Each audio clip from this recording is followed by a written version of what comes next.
A lot of people would tell me like, oh, I'd never think you was Mormon or went to the Church of Jesus Christ of Latter-day Saints because like, you're cooler than we thought.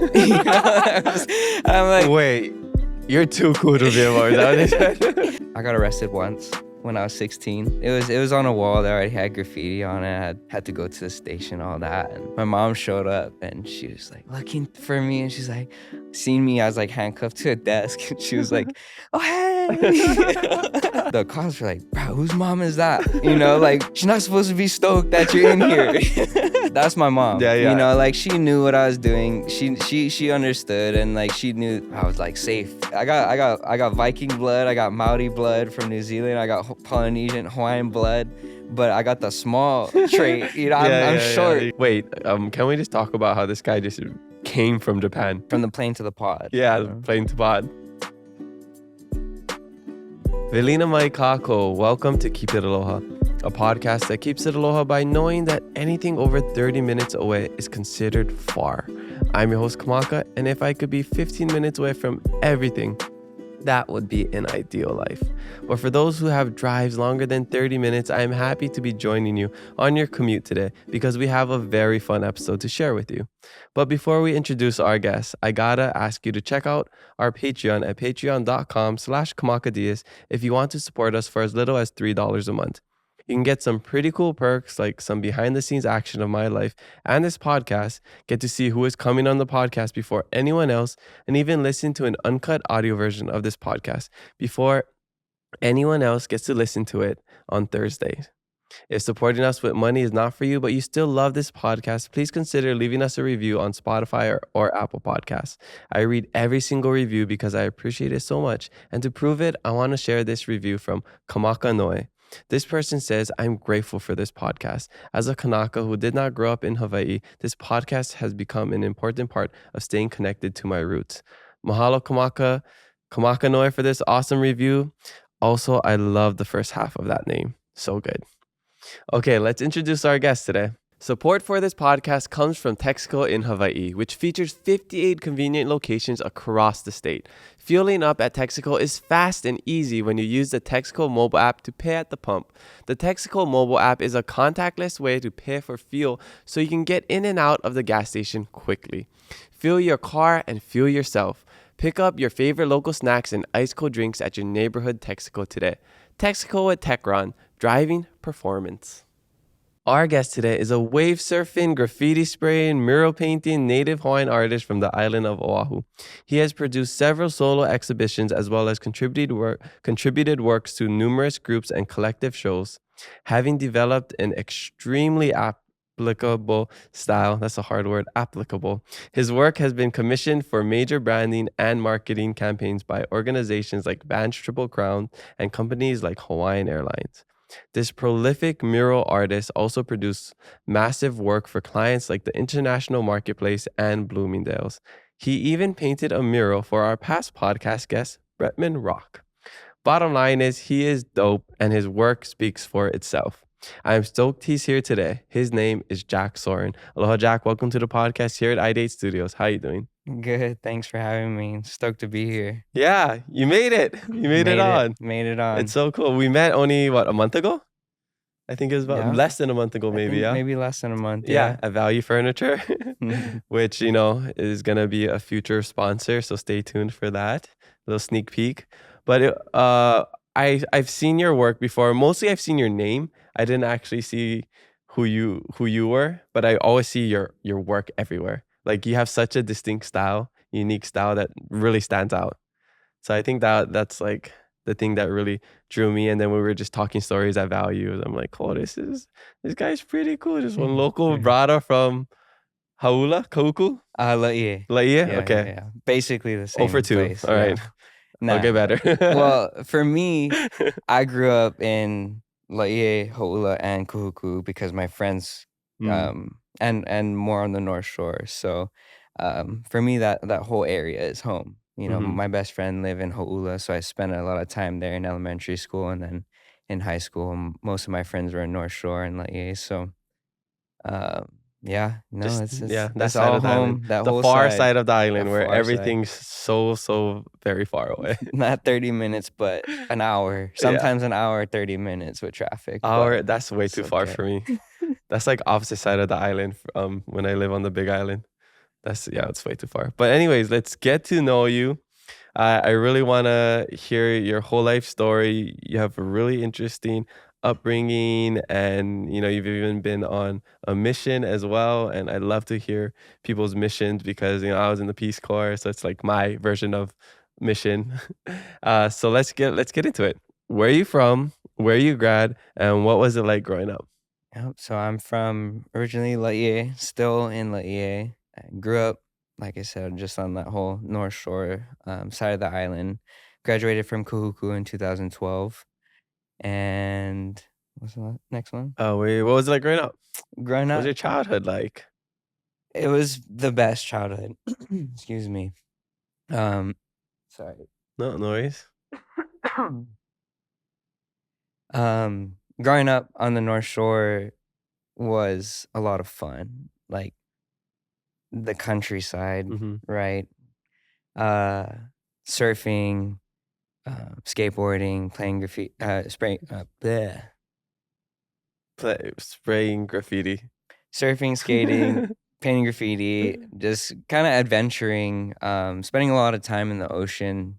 Um, we were taught to be pretty fearless Mm, from a young age because thinking about it, to be able to be comfortable in waves that are pretty big and some, you know, pretty intense situations as like a young kid, like we really learned how to overcome a lot of fears, like physically, and mhm, learn to be comfortable in nature. And a lot of me and my friends would just run around in the mountains, finding walls to paint or skating on the streets. So we were outside a lot, mhm, which was a lot of fun. And I think um, added to a lot of who I am today, of mhm. course. Yeah. So you grew up surfing them big waves, like. Not big waves, not like my friends, Mhm, That's one thing that I always would have loved to do. My dad did, mhm, my family surf big waves, sunset.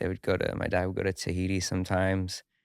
And but for me, I like just have fun. mhm. I don't can't pipe is pretty wild, Yeah, that's so forget cracks. Yeah. yeah. Well, I just enjoy it. Surf with the boys, hang Mhm. out, but Yeah, and North Shore has a skate park, right? bonsai, yeah. Yeah, yeah. So you would be at that one all the time. Yeah, we lived there for a long time Mm, growing up.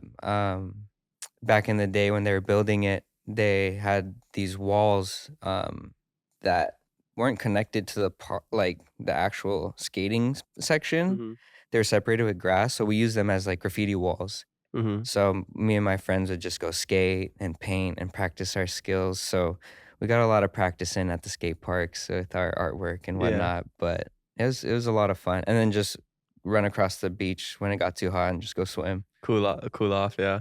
I feel like skating and graffiti always go hand in hand. What is that? Why is that? I think It's it's because just being in the you street, need a form escape. like so you need some sort of like vehicle to escape faster Yeah. if somebody catches you.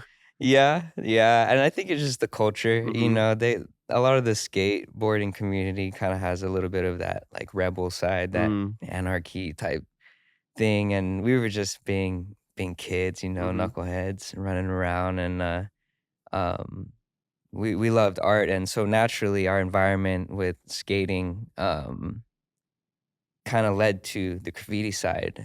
And actually a lot of graffiti writers who are my friends that I grew up with, another trend is to get into tattooing with graffiti. I didn't get into tattooing, but I stuck with it and kept painting walls and murals. But yeah, I kind of went hand in hand, just Mm. being in the streets, like tagging little things while you skate. Yeah, yeah. Isn't that illegal? Hmm. You used to do that, huh? Yeah. All right, guys, we got him. Come in, everybody. Go. We got him. He's here. But isn't it cool how that evolves and now you can do it legally and actually Yeah. get paid for it, Yeah, right? yeah, yeah, yeah, That's super cool. I love the transition into legality. I don't know if that's the right word. yeah. I mean, it was just a lot of fun, and when Mm. we were kids, I had a pretty decent standard with like the illegal part of it. Mm. Like I wasn't trying to paint on like people's houses or Mhm. their cars and like trucks and stuff. Usually we'd go to some spots that maybe already had graffiti. Um, Make it nicer.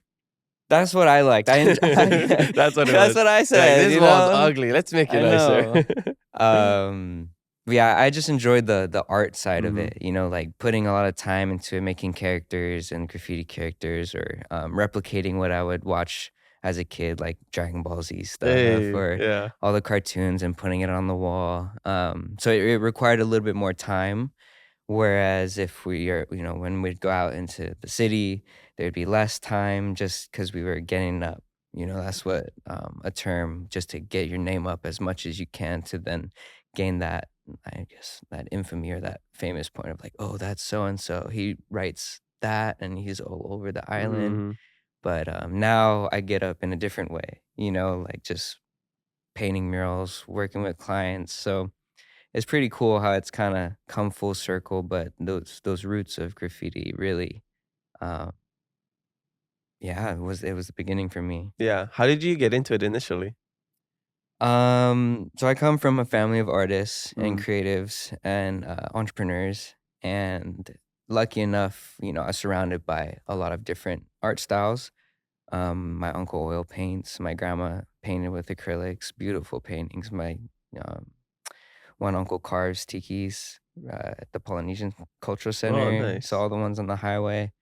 My dad's side of the family, all entrepreneurs. Hukilau Cafe in Laie is my uncle. His business for years and years. So I had all the resources to develop my talents and figure out what I wanted to do. And then my 2 older cousins, I'm the oldest, and I have 2 younger sisters, and my 2 older cousins are like my big brothers Mhm. that I never had but always wanted, so I just followed them everywhere, and they Mhm. live next door to me, so, I just naturally did whatever they would do, and they were the cool ones. They taught me about style, they taught me about graffiti, girls, all of it, like, so they were the ones who really showed me the ropes growing up, and, my cousin and his friends started making stickers and would slap them up everywhere, and that's how we started. So they would invite me sometimes and help me like draw on stickers, and we were actually in a online community on Flickr, which is a photo sharing website. I've seen it before. Yeah, before Instagram, and so we'd post all of our stickers and end up trading with other artists Mhm. around the world, like, "Oh, I follow you on Flickr, and you want some of my stickers?" And we'd switch Wow, packs. super cool. So that kinda started the graffiti side of it, because once we were drawing on stickers, we started writing tag names and tags, and then when we got, like, a little bit older, it was like, "Okay, let's go paint graffiti." Mhm. So I got invited and just hadn't stopped since then, and that was probably when I was, like, 13, 14 years old. Mm. Yeah.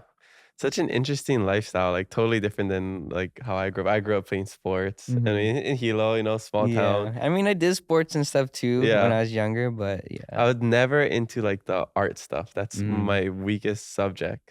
I could never draw, I can't paint, none of that.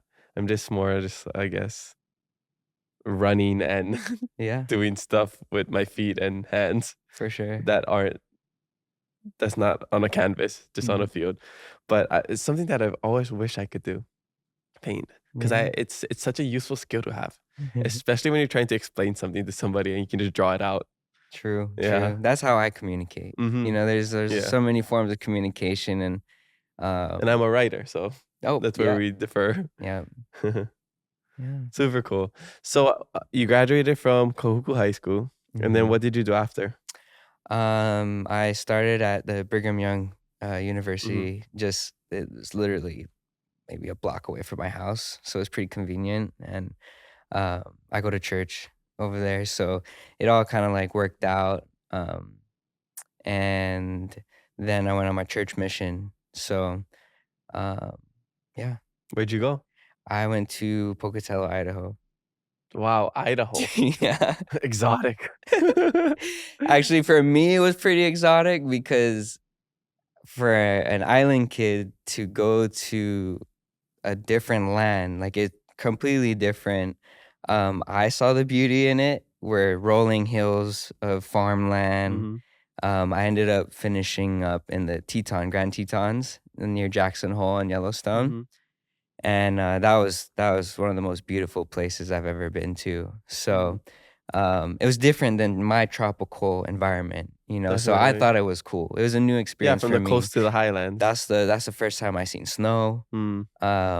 all of that. So it was actually pretty cool. Yeah, Yeah, from kalo to potatoes. yeah, Yeah.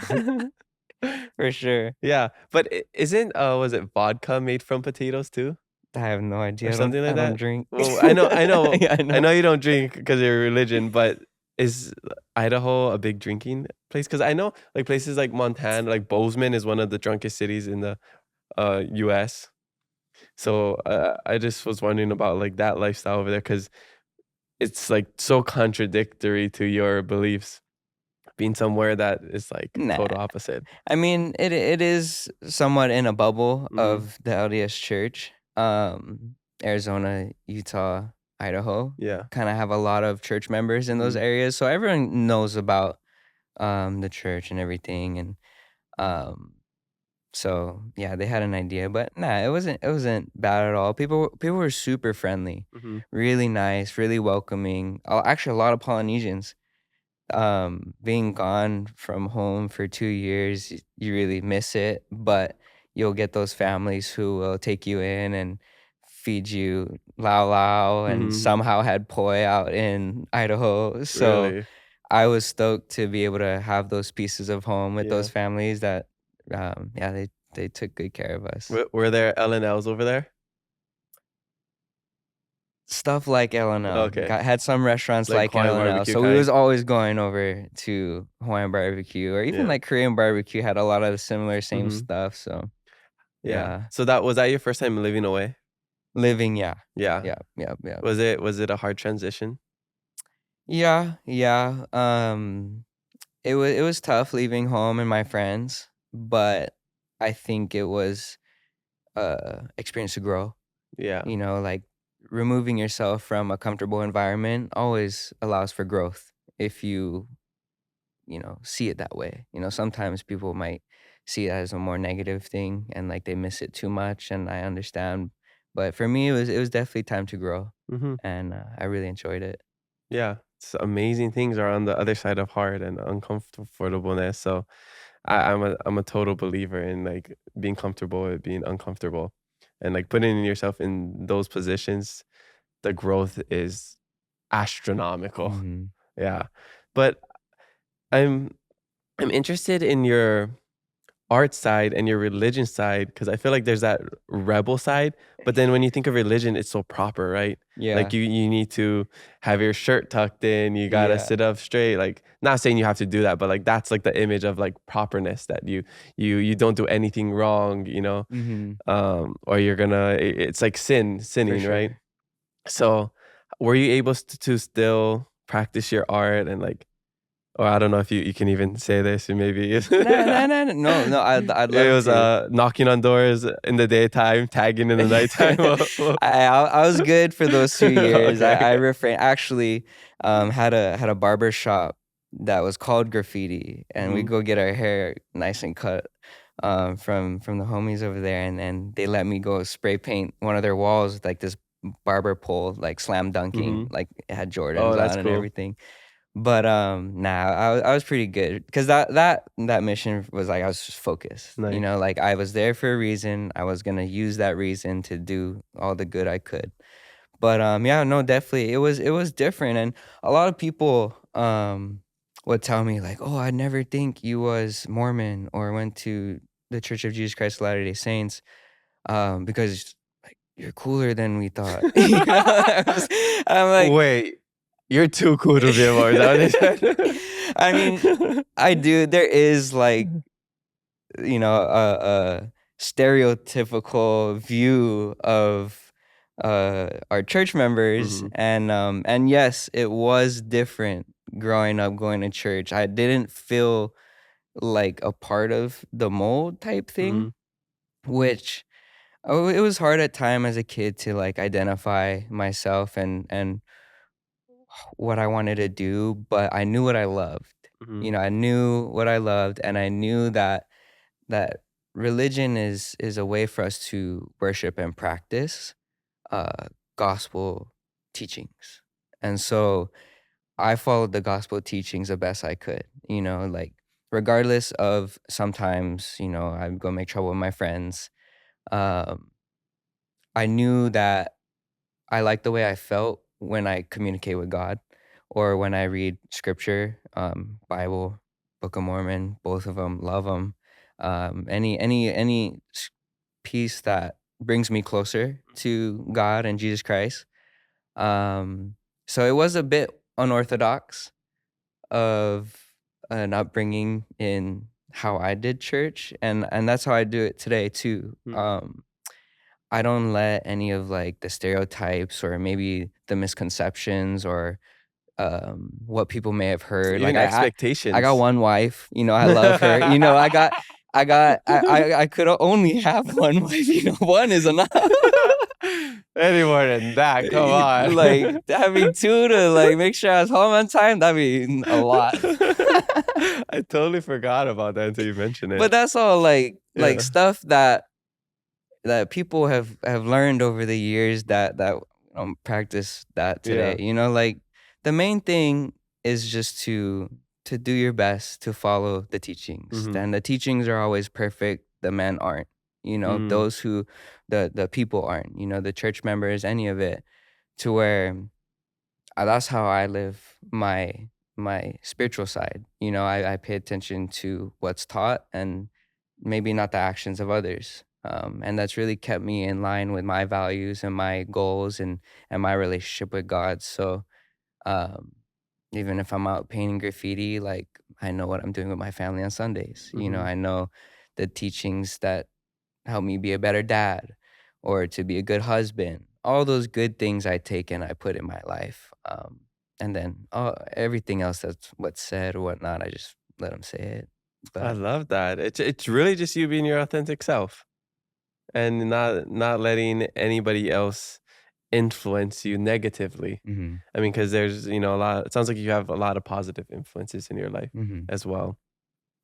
What was your family always supportive of? I mean, because you come from the same line of people. Like, are they tattooed too? Yeah. Do they And that's the thing do the too, is like skate or whatever? my family and the way people live in Hawaii and work on their spirituality is different from that bubble. Hmm. Um, there's a lot more spirit of just like everyone just hooing together and worshiping. But my dad, he was kind of like a G back in the day. like Straight up. like my family is a part of the hui. Mm. So Oh, with the actual hui. mhm. Oh, okay. So my uncle was a vice president at one time. My Mm. dad was kind of in and out doing his thing, and he had his struggles in his young adult years, just kind of being wild and Hmm. whatnot. But he made Hawaiian jewelry, so the big thick Hmm. bracelets, the name plates, all of it. So since I was a baby, we've had you know Oh, the wow, drip, that's so interesting. gold from baby, yeah. Yeah. And now my cousins practice it on the Big Island. They have a shop in Uh-huh. Hilo. So, but anyway, so my dad grew up North Shore, high energy, surf, the hui, all of that. So he had tattoos. My mom, they're in a motorcycle gang. Him and my mom, like not a gang, but Your like family a sounds club. so cool.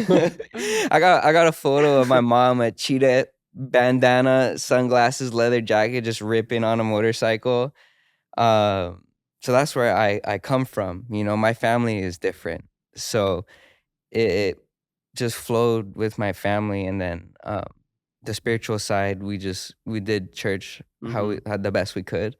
And it's done so much for me.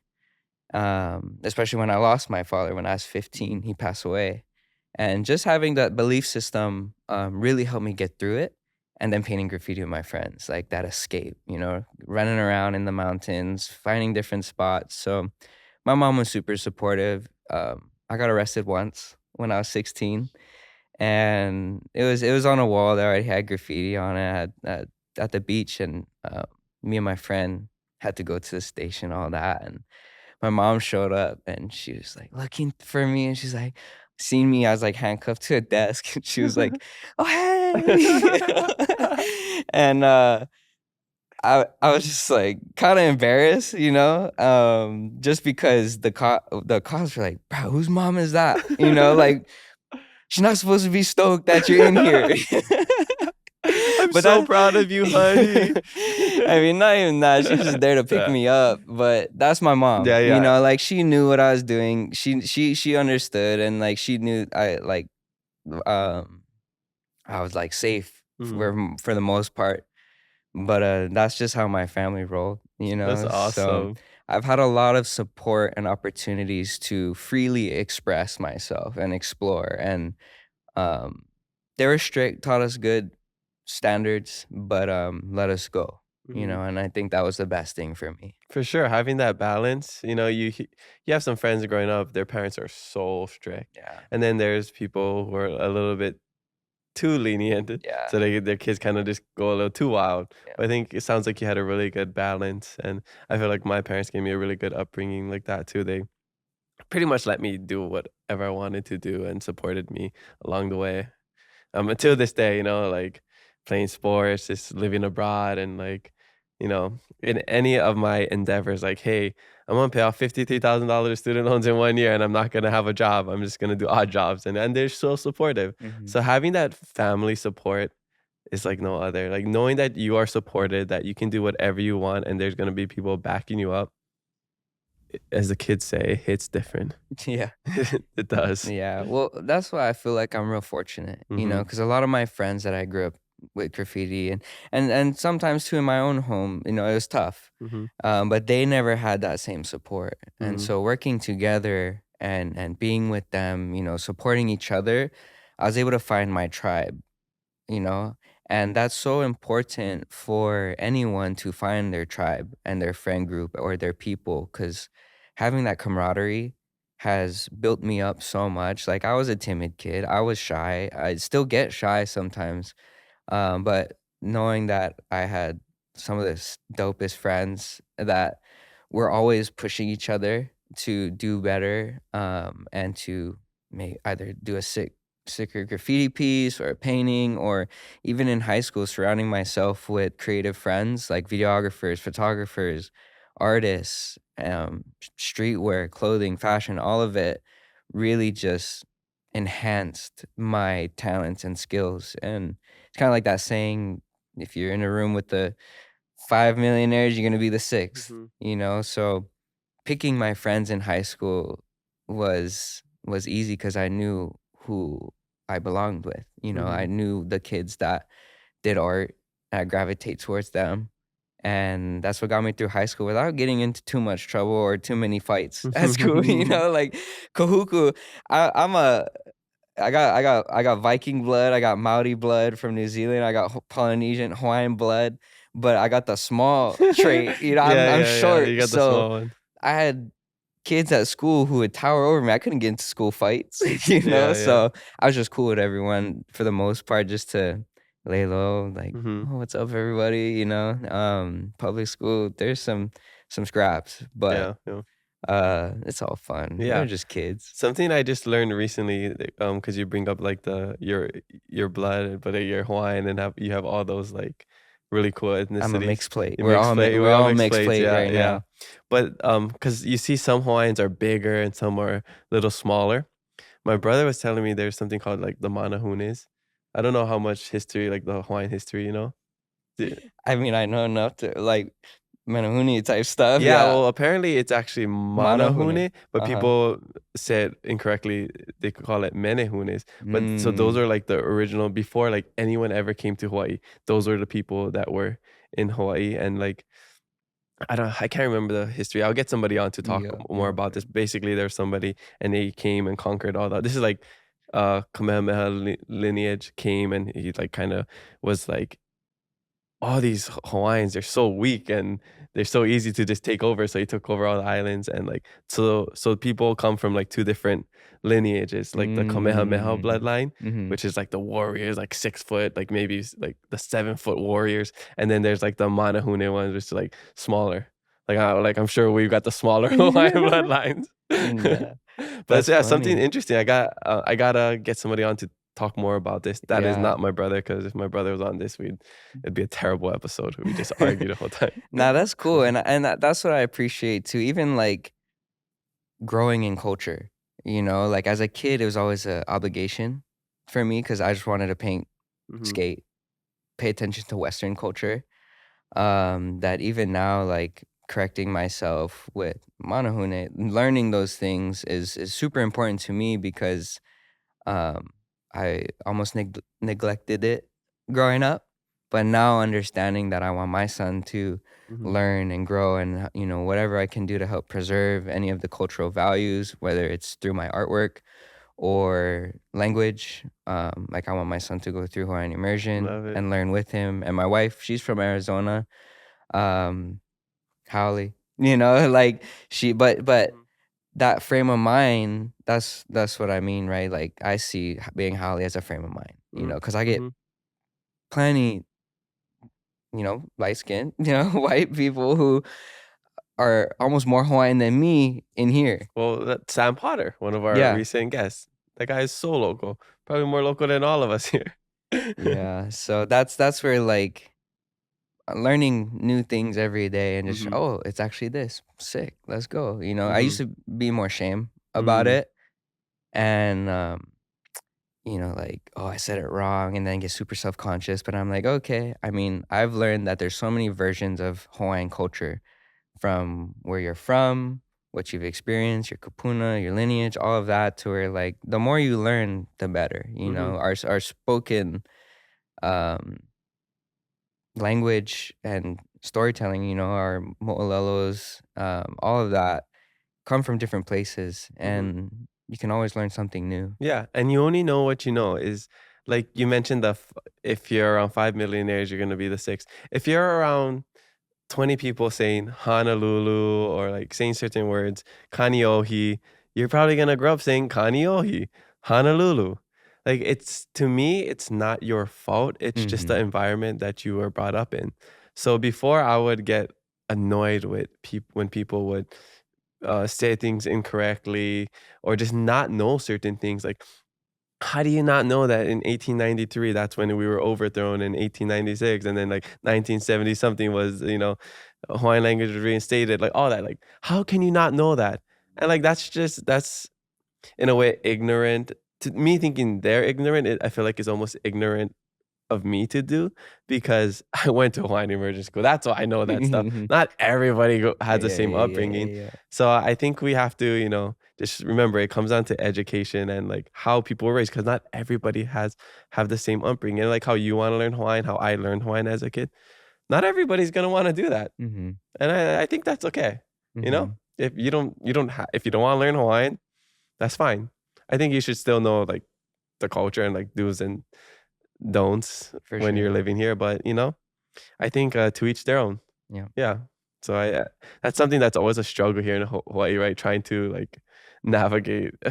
Especially as like a Hawaiian kid, Yeah. because I've always felt like out of place with my own culture, and even measuring our blood count and Mhm. all that stuff. Like I would hate to feel uncomfortable in my own skin, Mm. and I had to overcome that by, really great friends who have said like, Hawaiian. Like it doesn't matter what you look like, where you come from, Mhm. like you're gonna be Hawaiian, Mhm. always. So no matter, everyone, like you said, right, was brought up differently, Mhm. different experiences. So yeah, it's cool. I feel really, really good right Yeah. now. And I think as we get older and we mature, I mean, you're a year younger than me, so 29. Hmm. Yeah, yeah. So I think you get to a certain age where you just kind of realize things, Yeah, yeah. and you become less self-conscious, you be your self-esteem grows. You're more confident in who you are. You're confident in your own skin, and you kind of just say f the word, like what everybody else thinks, and you're just gonna live your own authentic life. Mm-hmm. And that's why I really appreciate everything that you do, because that's what you're doing. Yeah. You're just It's living your life. freedom. It's like Yeah, true freedom. 100%. Yeah. Freedom is doing what you love and not caring what anybody else thinks. Yeah. Yeah, I love it. So, at what point did you realize that, oh, this art, this is not just a hobby or a passion. This can be my career. I could make money doing this. I could raise my family. I could create a very sustainable life doing art. Because there's always the thing, right? Like a struggling artist. Mm-hmm, mm-hmm, mm-hmm. Man, after it's during college, there was a pivotal point in my life where I felt kind of washing around Mm-hmm. in the tide, just trying to figure out who I was, and just came back to, I was exploring, trying to travel, trying to just figure it out, that identity part. And I tried so many things that it came back to just like, I just love art. I love that outlet. I love being free to express myself in any type of way because I could wear whatever I want and I'd have that excuse, oh, he's just an artist. Like That's so true. I kind of Oh got a my God. you got a free pass to be weird, Yeah. And when I realized that and the power it was to kind of have that pass, I was like, let's go.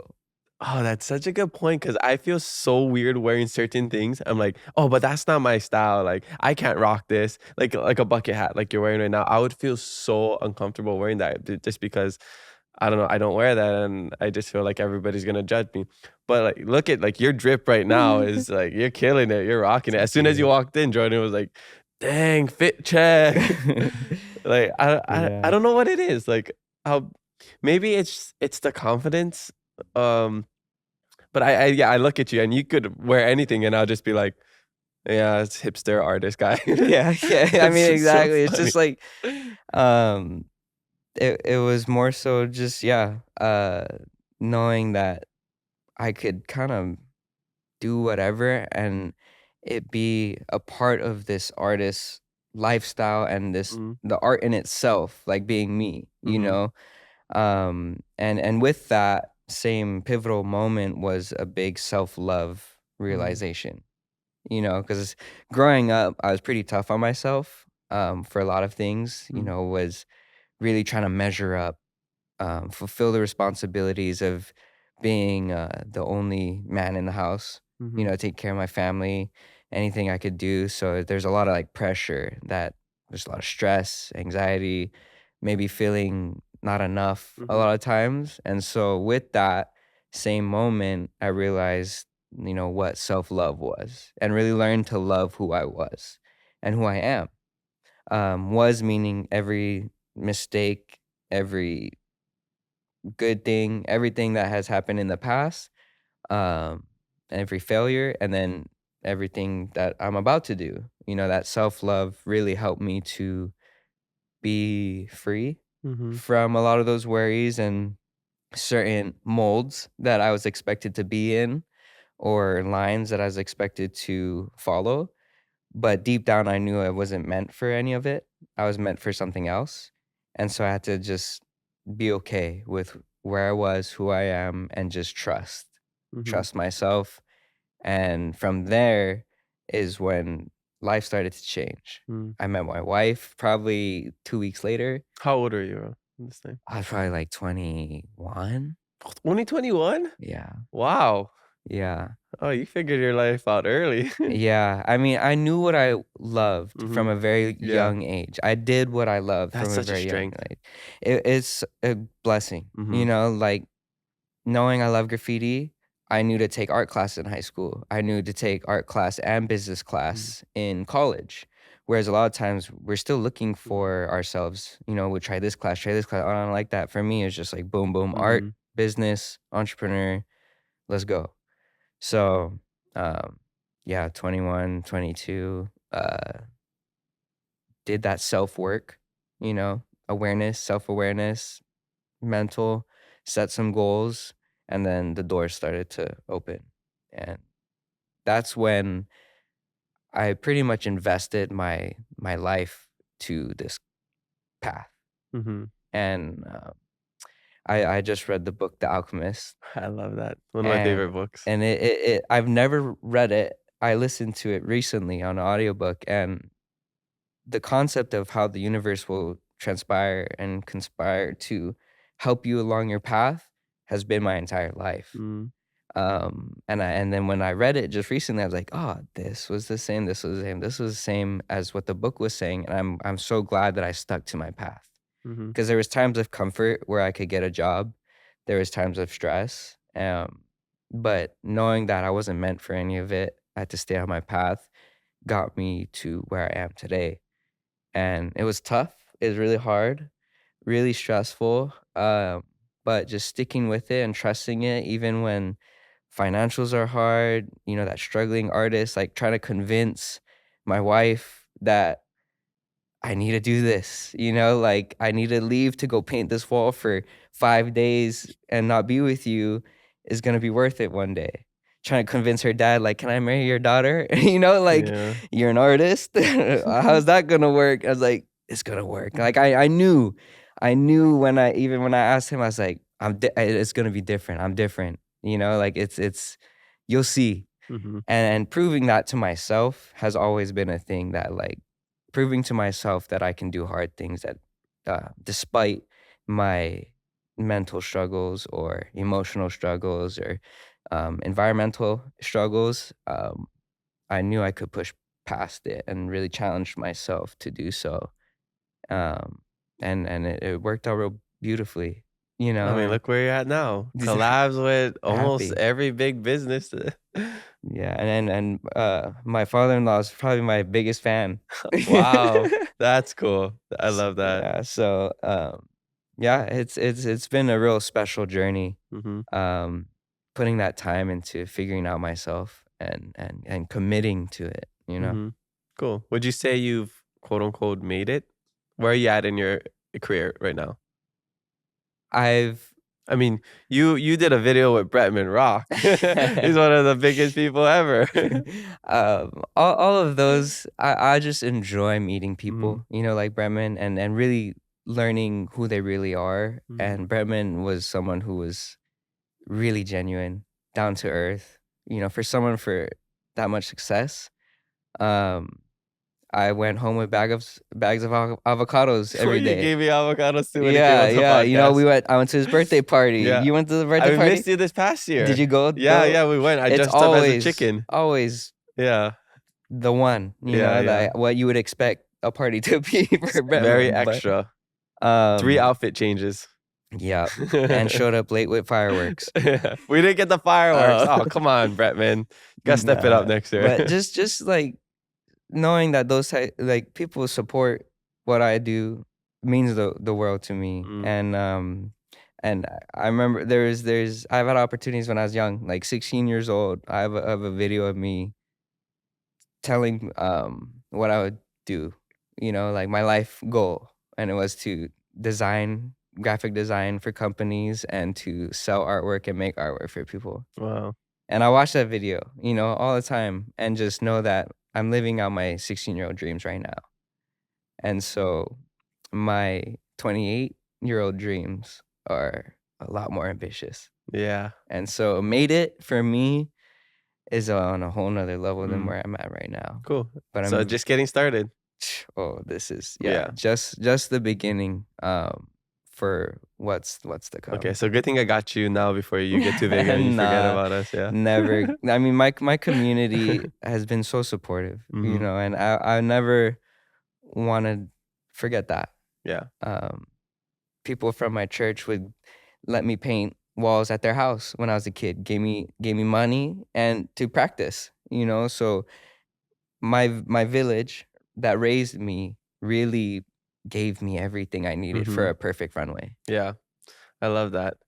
So where does your inspiration come from? I know you mentioned some like cartoons and like Dragon Ball Z, which is one of my favorite. And then I was thinking about what I wanted to be when I grew up. When you said that you looked back at your video, I think there's probably videos of me and my brother saying that we want to be Power Rangers or Teenage Mutant Yeah, Ninja yeah, Turtles. So yeah.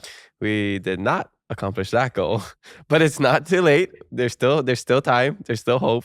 I could see you being a pretty good ninja though. Oh, I just watched the Teenage Mutant Ninja Turtle movie the The other night. new one. Oh, the new one. Did you see the trailer? I, Or I do you know wanted about to, I it? wanted to watch the animation work for it. The The artwork. animation's good. Yeah. But 10 out of 10. I loved it. Nice. Yeah, and I don't know if some people follow me, they know I'm obsessed with nunchucks.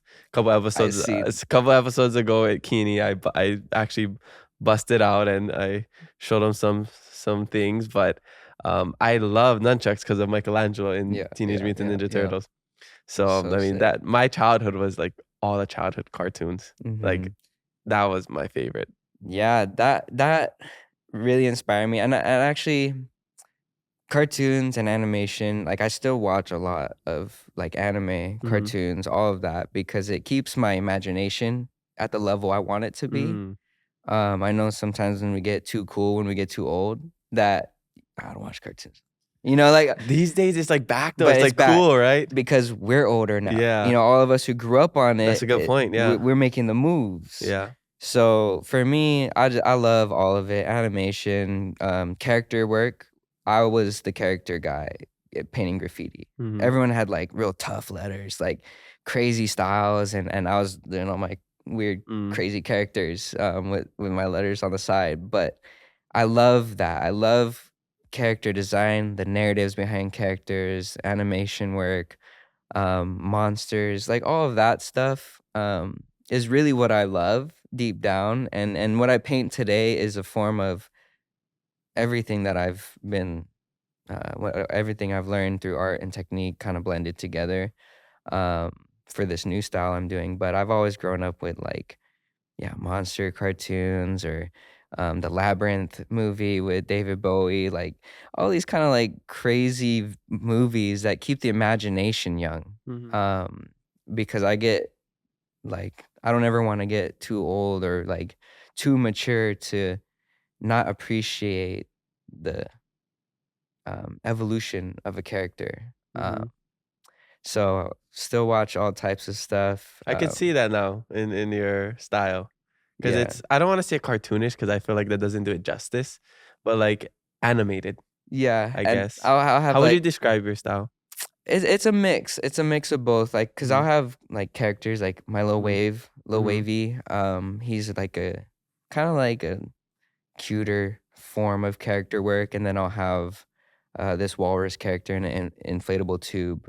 That those lean more into my graffiti side, Mhm. when my fine art side has a little bit more of the mature figures, surfing, Mhm. real simple and but the colors and everything kind of ties it all in and complements each other to where I could do this, but I could also do that, and it all makes me happy Mhm. to be able to express that. But yeah, I just a lot of the inspiration definitely comes from my environment, my friends, and the ocean. Of Mhm. course, that's a big part of my life where just trying to communicate different things through my style and from where I come from, what I want to say, all of it. Mhm.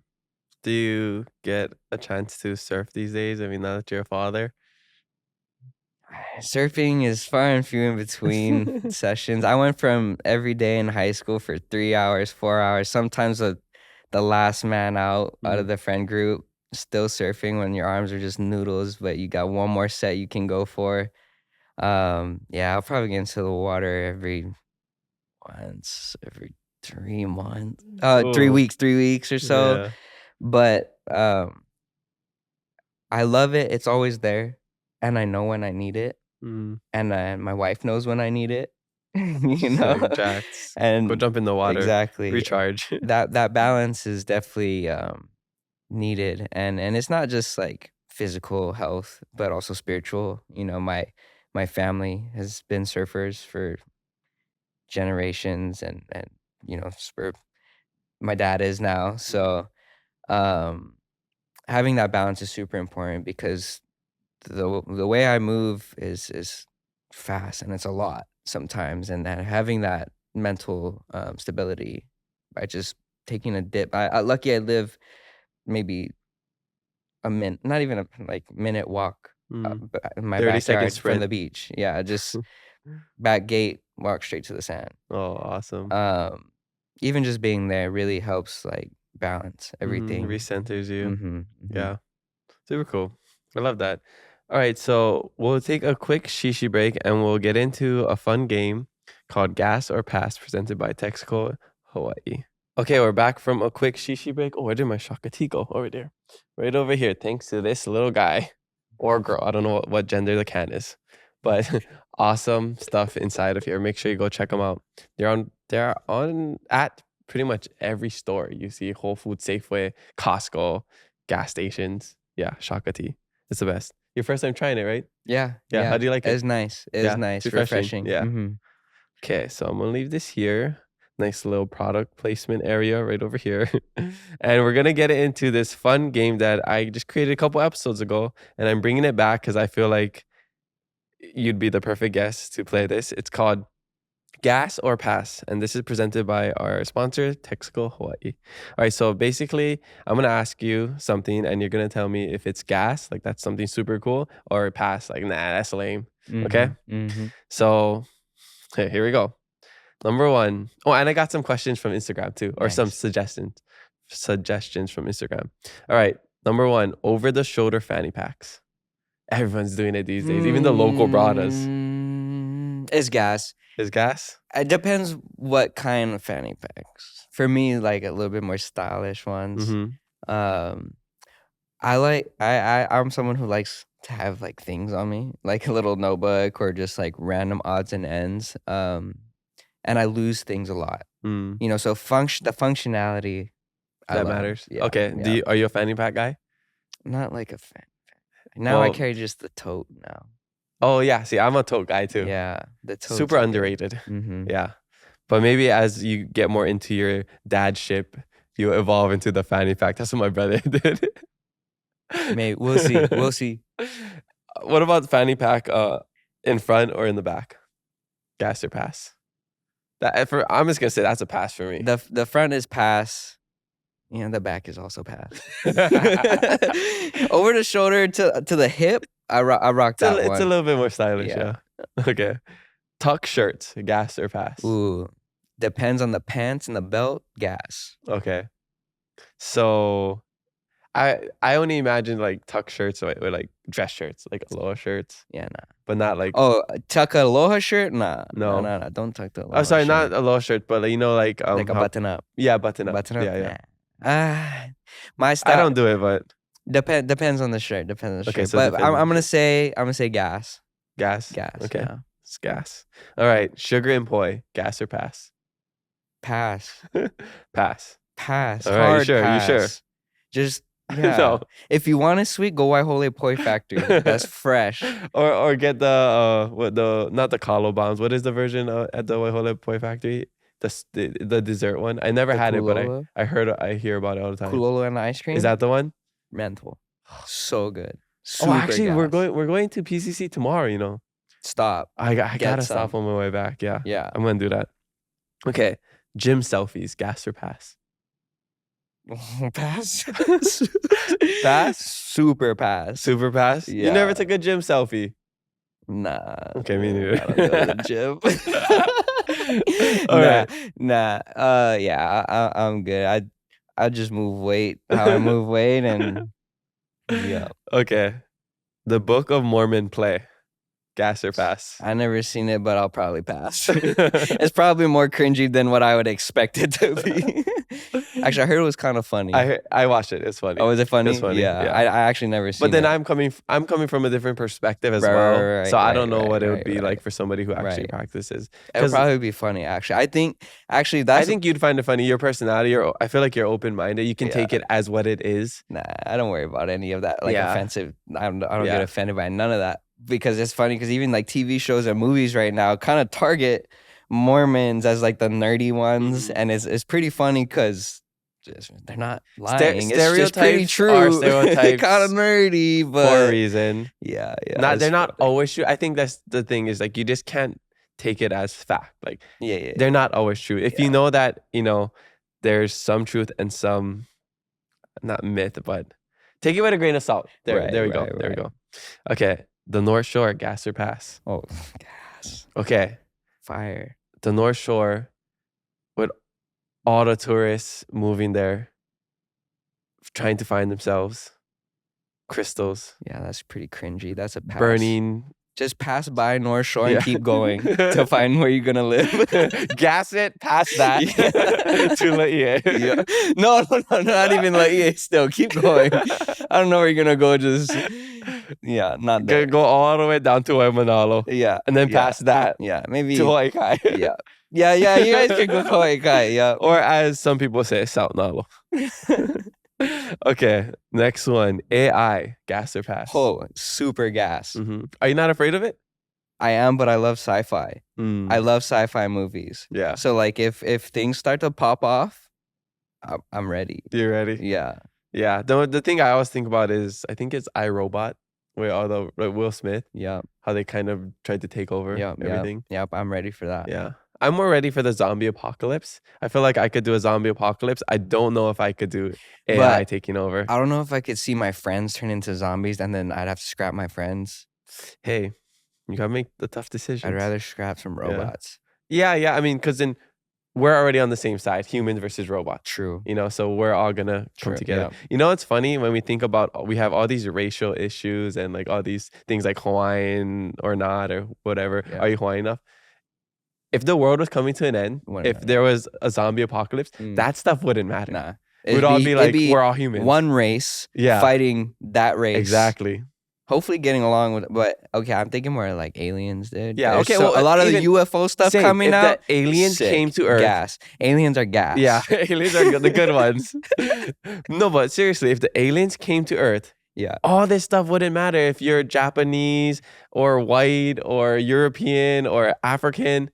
We'd all just be together fighting the aliens if they were bad. Yeah, if they were bad. If they were bad. Yeah. If not, then we're just we'll add them into the human race. They probably have like iPhone 100,000 like in their brain. No, they would have the stuff they just think about it. Yeah, exactly. Yeah. Oh, you're into that stuff, huh? I think it's fun. Sci-fi, like, I grew up on that, like Alien vs. Predator, all that stuff. Lilo and Stitch. Are you trying to get casted in the new movie? No, I actually heard about my sister's. Actually, she's a music engineer. Oh, okay. And she's recording for some of the Disney stuff. Oh, that's at awesome. Their studio. Yeah, that's super cool. Yeah, I'm excited to see that. I know they cast a lot of local people. Okay, Crocs, gas or pass? Pass. Oh, that's a straight pass. Pass. What is it about Crocs that people like? I think they would be pretty comfortable. They just style-wise get pukas. I don't know. You can fill it with the little decorations. The gibbets. Yeah. The little pins. Yeah. Nah, yeah.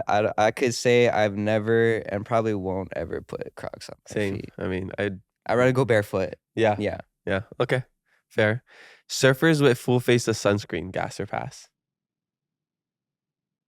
You probably know people too, so you gotta watch out. Nah, that's a hard pass. And I mean, I know my brother's gotta take care of their skin because I got a lot of friends who worry about skin cancer, but guy, that's too much. Too much is too much. Just reapply if you need. Come back, put them back on. Yeah. It is. I've seen some like straight like white faces, just like ghosts. The Mark Zuckerberg. You ever see him foil or stand up paddle? Like that. White. Nah, I need some like scientist or I guess dermatologist, whatever skincare expert to tell us if that's actually effective. Because I mean, it depends on the sunscreen. Because some like zinc-based sunscreen is like you're just creating more of a wall, right? And some other ones, it's like it's different. So I mean, I luckily never had to worry too much about putting sunscreen on. I just turned purple. Yeah. Yeah. Okay. Pirates of the Caribbean.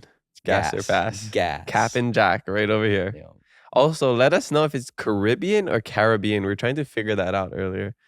I don't know. Potato. I guess, yeah. Tomato. Kamaka, Kamaka. Some people say Kamaka. Jack.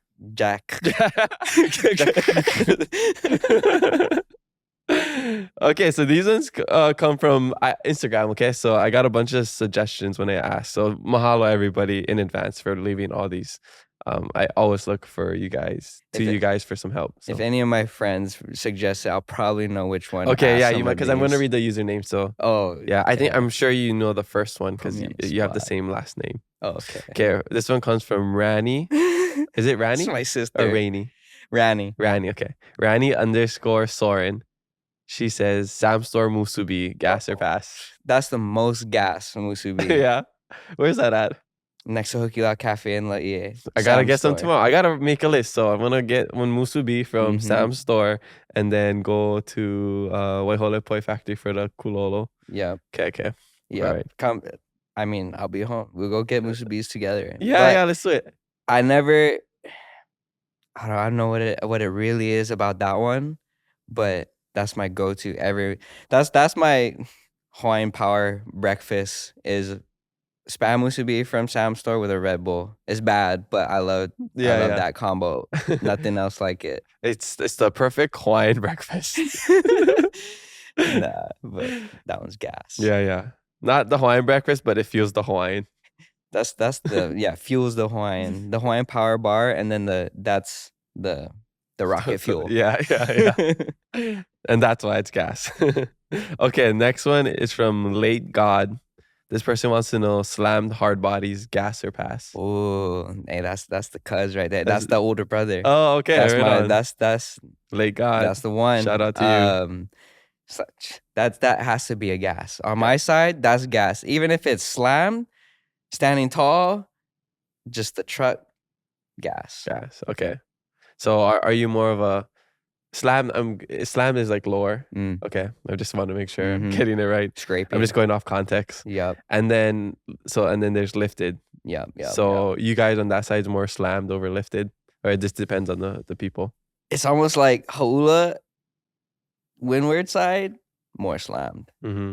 Once you start heading that way towards North Shore, it gets lifted. Okay. So I had a lowered F-150 at one point, and now I got a raised Tacoma. Oh, so you're both sides. Yeah. Well, I mean, I guess with the Tacoma, it basically comes with the lift kit, right? Yeah. Or it's an obligation to get the lift kit. Obligation. But where's the gold chain? Hey. It was a little bit too blingy. My bad. But it's there. This is one local brother. You pass. Gas. That's gas. I didn't expect that. All right, next one. Little Sunshine _94 says influencers, gas or pass? What depends what they're influencing. Just influencers in general, I guess. Nah. Influencers is a little bit on the pass side for me. Yeah, but certain ones like you. I don't. I fall in the yeah, I'll pass to myself. It's funny because I fall in the category of influencers, even though I don't want to be an influencer. Bro, it's same. just I live in, and I guess even you would be considered an influencer. But look, I enjoy the benefits of it. Free I stuff. got a $500 pizza oven. They just sent it to me. I'm like, what do I gotta do nothing? Like, no, here. I was like, oh heck yeah.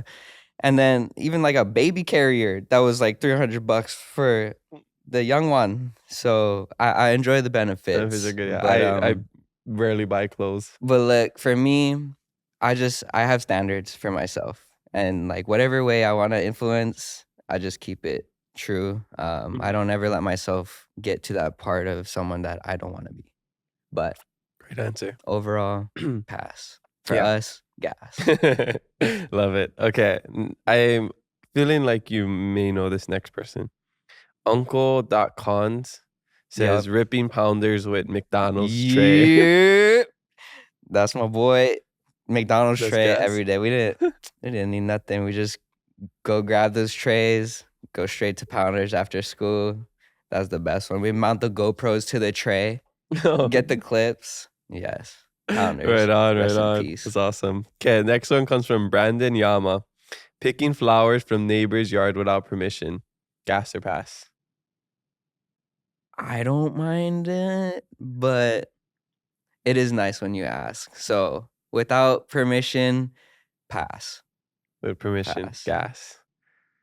I guess if you have some sort of relationship with them and they're like, yeah, go pick them. Yeah. Like Yeah. if you know it's cool, but like that's someone else's. Yeah. You know, that respect for their plants and their property and all that. But yeah. Yeah. Most times they're cool with it, I feel like. Yeah. Unless it's like the mango. Don't pick the mango. They're gonna, Yeah. they'll come out and It's yell at usually you. cool. I just myself personally don't ever want to like take anything like that. Like Mhm. unless like I know them, or if I read the situation that is cool, then Yeah. sure. You ever But getting caught in the middle of picking something? It's so awkward. It's happened.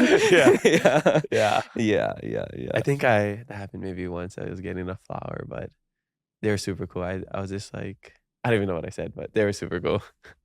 Okay, next one comes from Kuakaloa_Robinson. Cold pizza, gas or pass? Oh, cold pizza's gas. Gas. Yeah, I'm a fan. Hot or Yeah. cold? Trying to remember. What about you? No. No, I think I've done both. I don't think I eat it enough that I really remember. Mm-hmm. But I guess cold is safer because when it's hot, I just burn my mouth. True. So, I've had Costco ordering that Yeah. slice. It was yeah, all burnt. that's how I eat. I eat hot stuff. I just burn my mouth. I don't wait. Yeah, same. Yeah. Yeah, impatient. That's how. Okay, next one comes from Mars_X_Club. Slippers with socks, gas or pass? For me, it's a hard pass. Pass. I Just think because going to Kahuku, that's the style that girls would wear.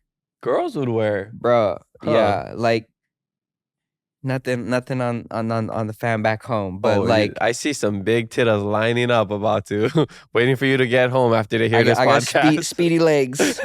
But for me, like the fit that I seen my whole growing up, and I love fashion. Mhm. I really like. I grew up watching like fashion TV. My mom, she's and so fashion was important to me. But like when I'm trying to look for a girlfriend in high school and they wear like the basketball shorts with the baggy slippers, kind. I'm like, man, that's just not my style. So I never had girlfriends in high school. That was the reason why. Nah. But nah. For me, it's just not my steez.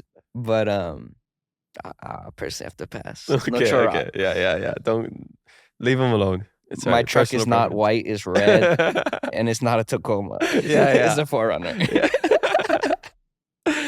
Okay, last one comes from Ali Queso. That's the sis. That's the sis? Okay. 7-Eleven, Manapua, and Pork Hash. That one's forever gas. Forever gas. Yeah, Yes. yeah, You put the shoyu Yeah, inside? that's the only way. Yeah, with the inside the package. Put the shoyu, mix them up. So that's like our graffiti day lunch. So just stop at 7-Eleven, grab the snacks, I'm on a pool, pork hash, and then go. Yeah. That's one of those things like the pork hash, manapua, spam musubi. It's one of those things, even though I know it's not healthy, I'm never going to not eat it. I think it's more so just everything in moderation. That's what I believe. Balance, you know? For sure. Because like, would I like to have a strictly Hawaiian diet where it's like one of the best diets ever and you can be so healthy? Yes, but I mean, have you ever had a spam musubi or pork hash in Manapua from 7-Eleven? Come on.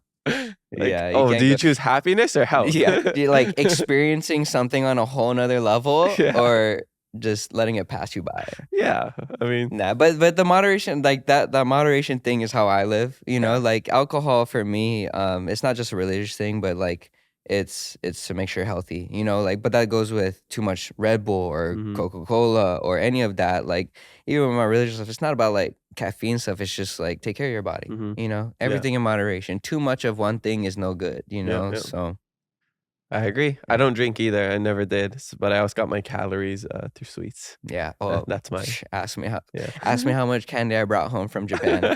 The whole half of my suitcase check bag is candy from Japan. Dang. My lihimoi addiction is kind of nuts. Yeah, I love lihimoi. Wait, can we just talk about how this guy just came from Japan?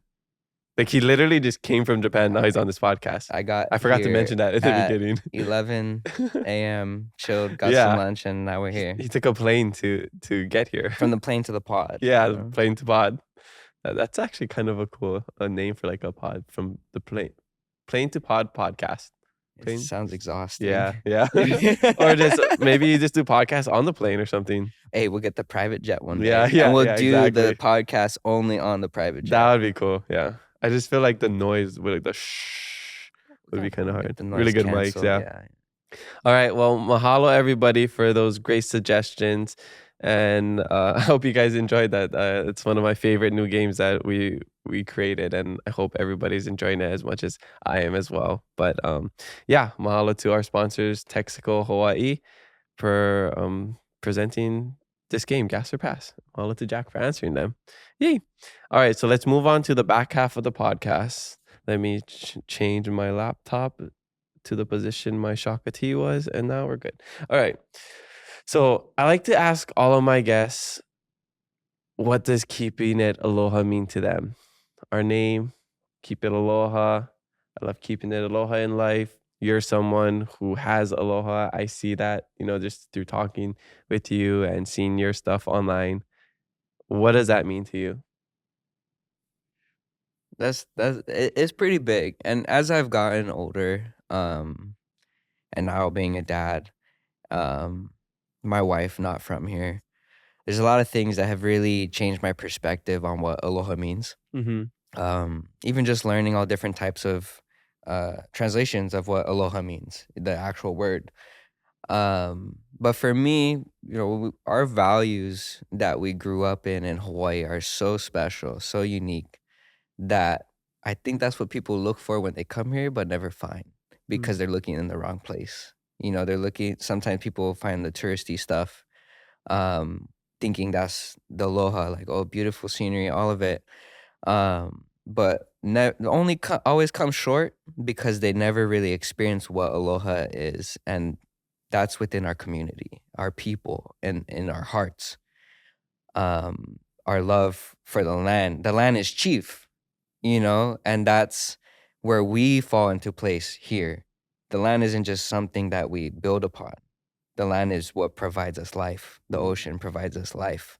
We are almost less than, in my opinion. And when you find that magic with how the people work with the land and the culture and the ocean and with each other, that's the true aloha. That where I find it, is with my people.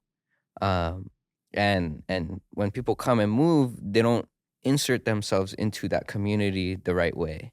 So they always fall a little bit short to have that last like cherry on top magic, which is what we know we have here. I love that.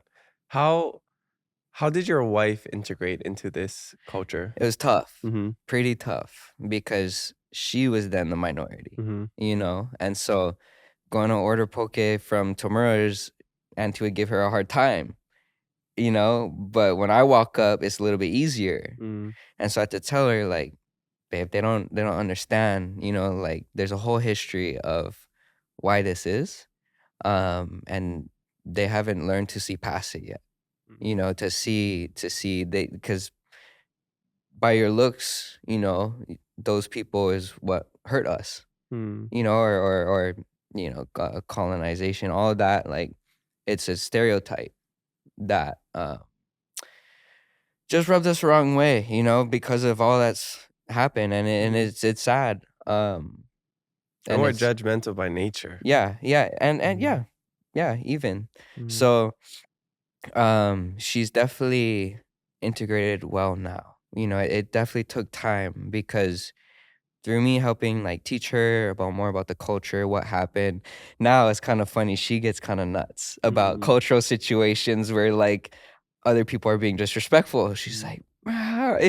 there's this old, I don't even know what kind of commercial it was, but it had this Holly lady walking across the street. I think it was from like the 70s, and this Toyota truck just comes, slams on the brake, almost hit her, and then she starts just busting out pigeon and yelling at the guy. So funny. And I gotta look up that commercial. That's how I can kind of see her sometimes, because she's learned to love it. She's been able to integrate and see the culture and see how we work together and see what happened, to appreciate and to love it and to feel that love back. Like she says, like, a lot of my dad's side, Hawaiian side.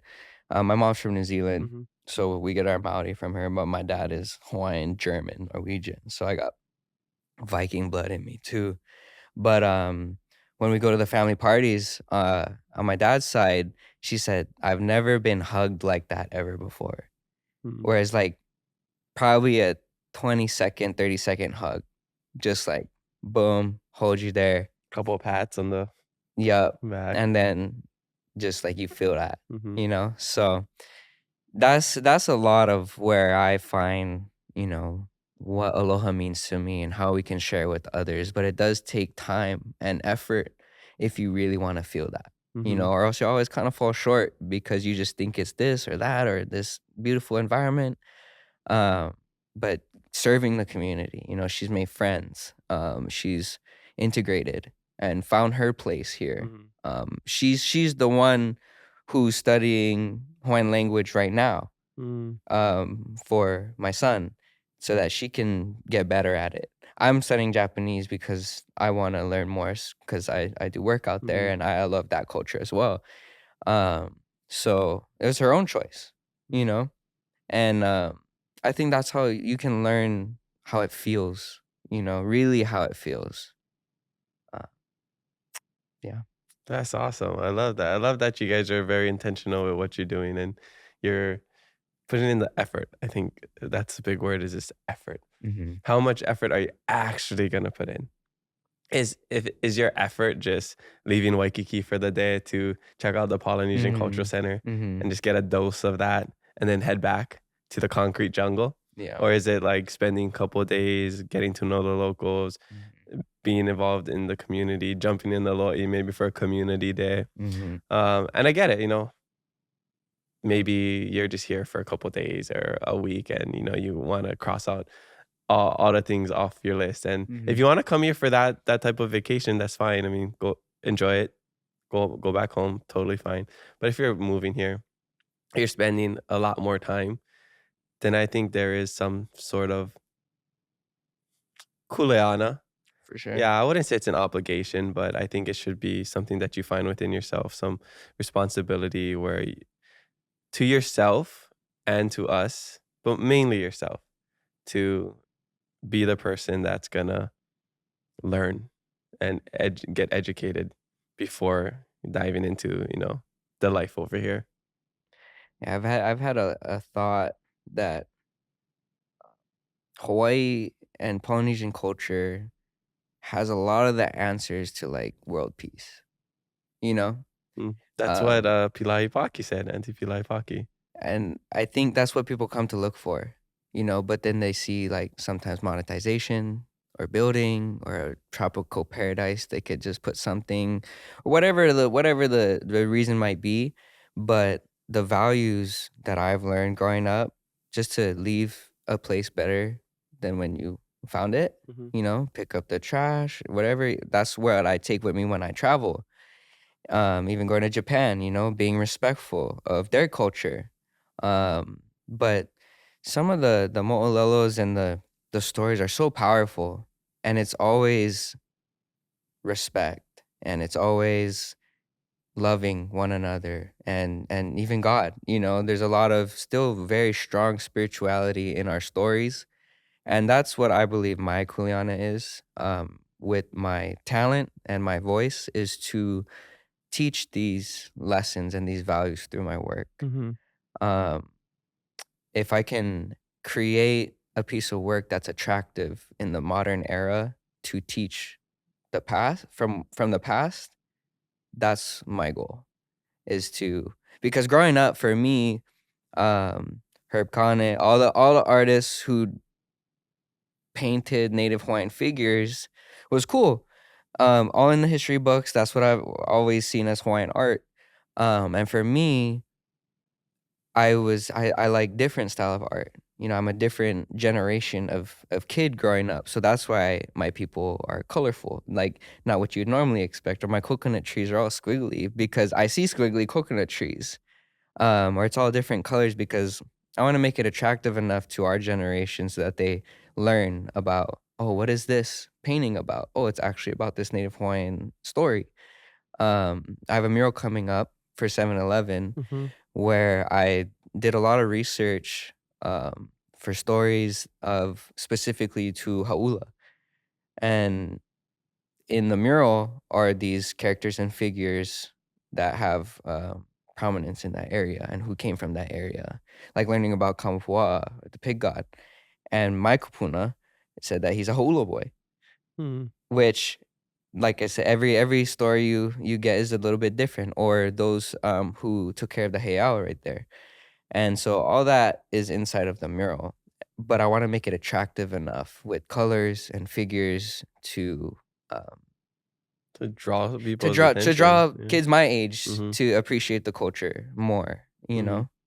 So that's my path right Yeah. now. That's so cool that you say that, because when I look at it, it doesn't necessarily strike me as like, oh, that's Hawaiian art, you know?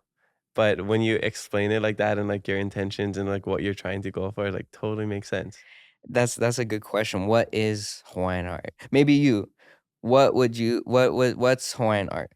Well, with all my conversations and this like talks that I've had with my guests, even about fashion and stuff, anything made by a Hawaiian, I would say that's Hawaiian art. But I don't think people are there yet.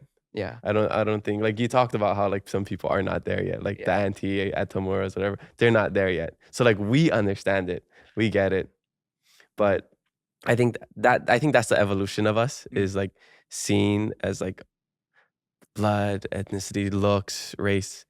I think those are words and things of the past. It's really just like who you are and what you're presenting and Mhm. what you're providing to the world. Like, we're Hawaiian. Anything we do is Hawaiian. That's Hawaiian art. This is a Hawaiian podcast, you know? So to me, that's what it is. And it's the modern. It's the modern, because people are looking at it and they're like, that's not what the kupunas used to do back in the day. I was like, well, the kupunas also didn't drive Toyota Tacomas. Yeah.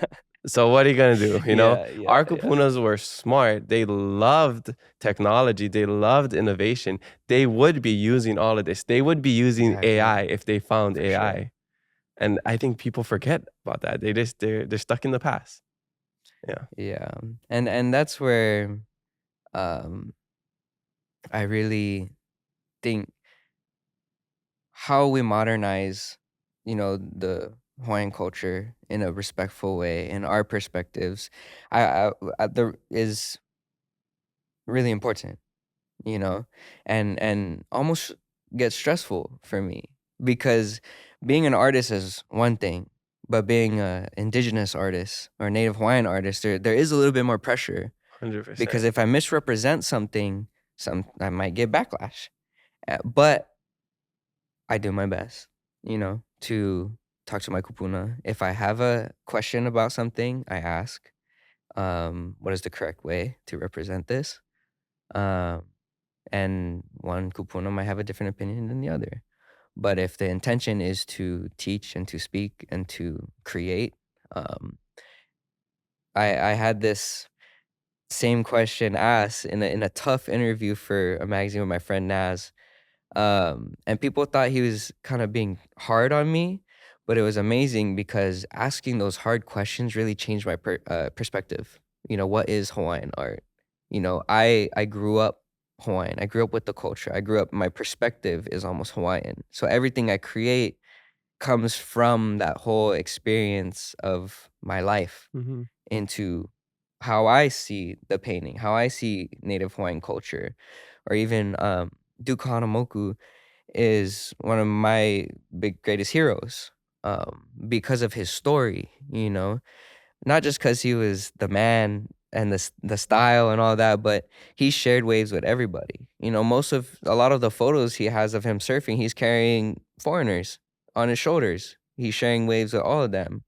So that's where I look at it is we can do this and share it with everyone the right way, and we can share our culture the right way. And yes, it can be stressful, or sometimes you might be unsure of yourself, but if your intentions is good and you go about it in the right channels, do your research, ask, then it'll always be something that's whole and good, and hopefully something that we could perpetuate our culture and Mm-hmm. preserve it in the best way. Yeah.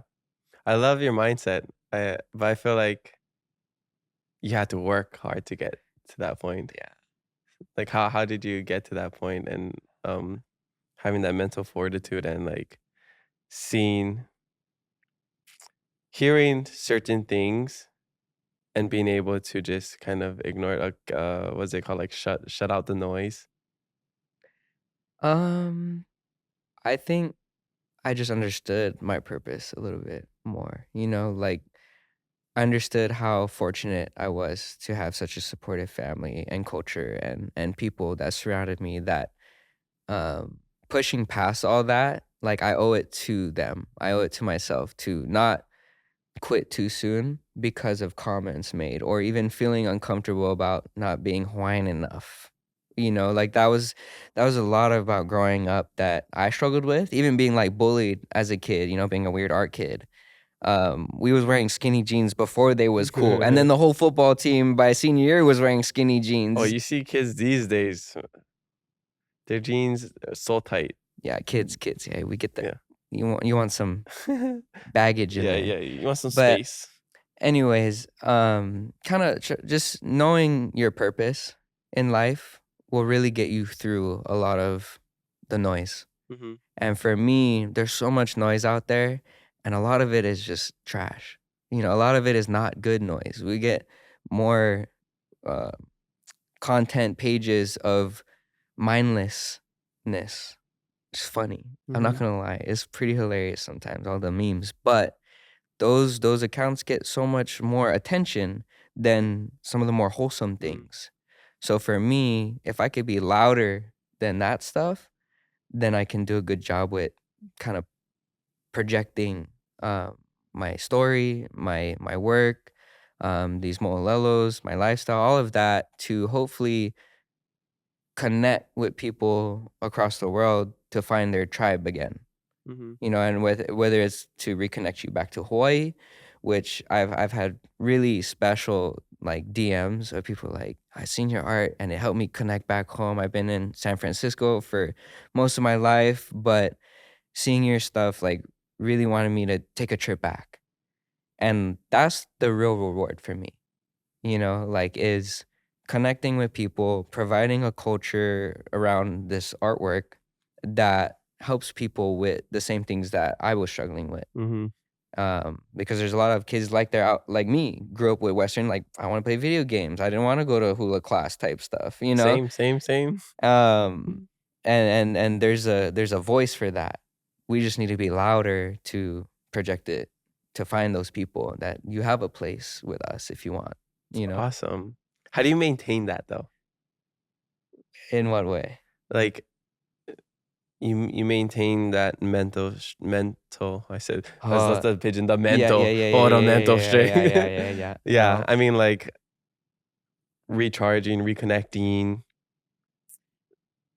stuff to keep you grounded. Mm-hmm, Because I feel mm-hmm, like there's a lot of things that we can do for our mental health, and like for me, it's a lot of physical stuff. It's in a weird way. It's like mm-hmm. working out, exercising, sports, surfing. That's like my Yeah. mental health break. I put a lot of work into self-awareness. From when I was a kid, there's just like something that there's a way I think kind of brings me back to like why it started, like the root of the problem, or the root of what's happening.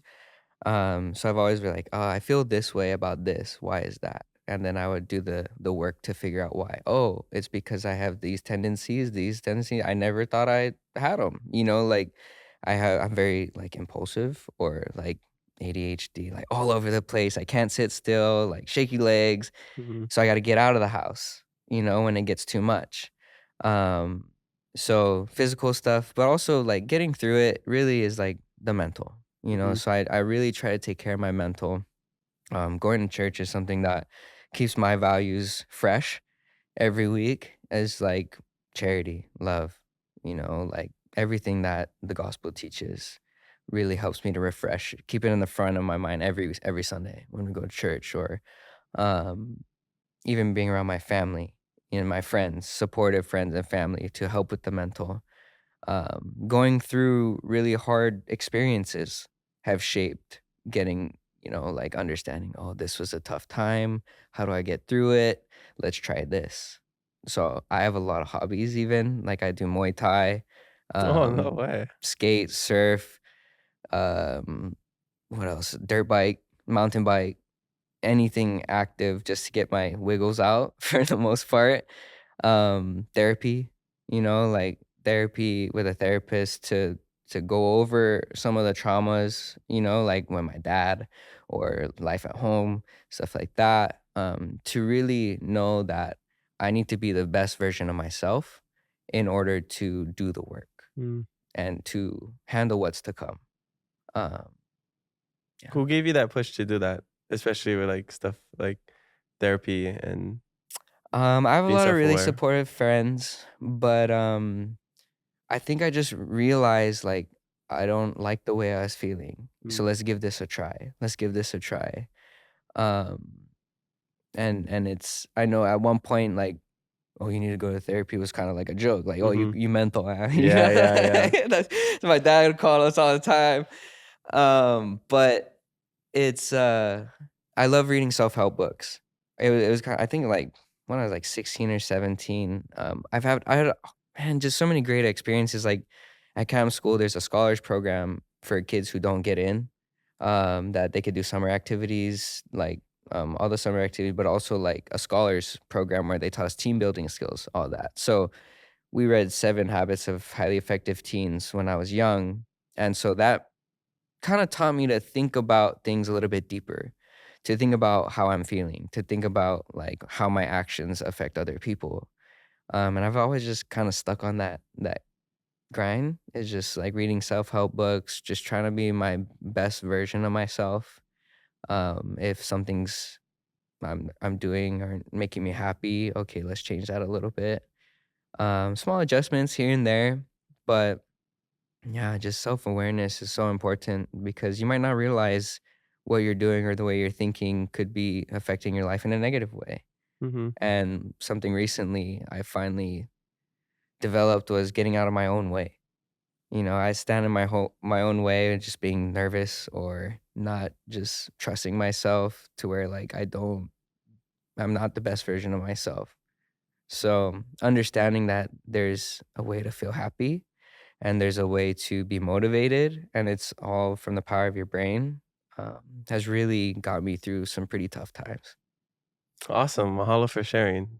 That's awesome. That's really awesome that you went through that journey on your own. It's Mm. it's work, it's for Mhm. sure, but that's why it's such a awesome story at the For end. sure. Yeah. I Yeah. the bad times make for good stories. Yeah. Yeah.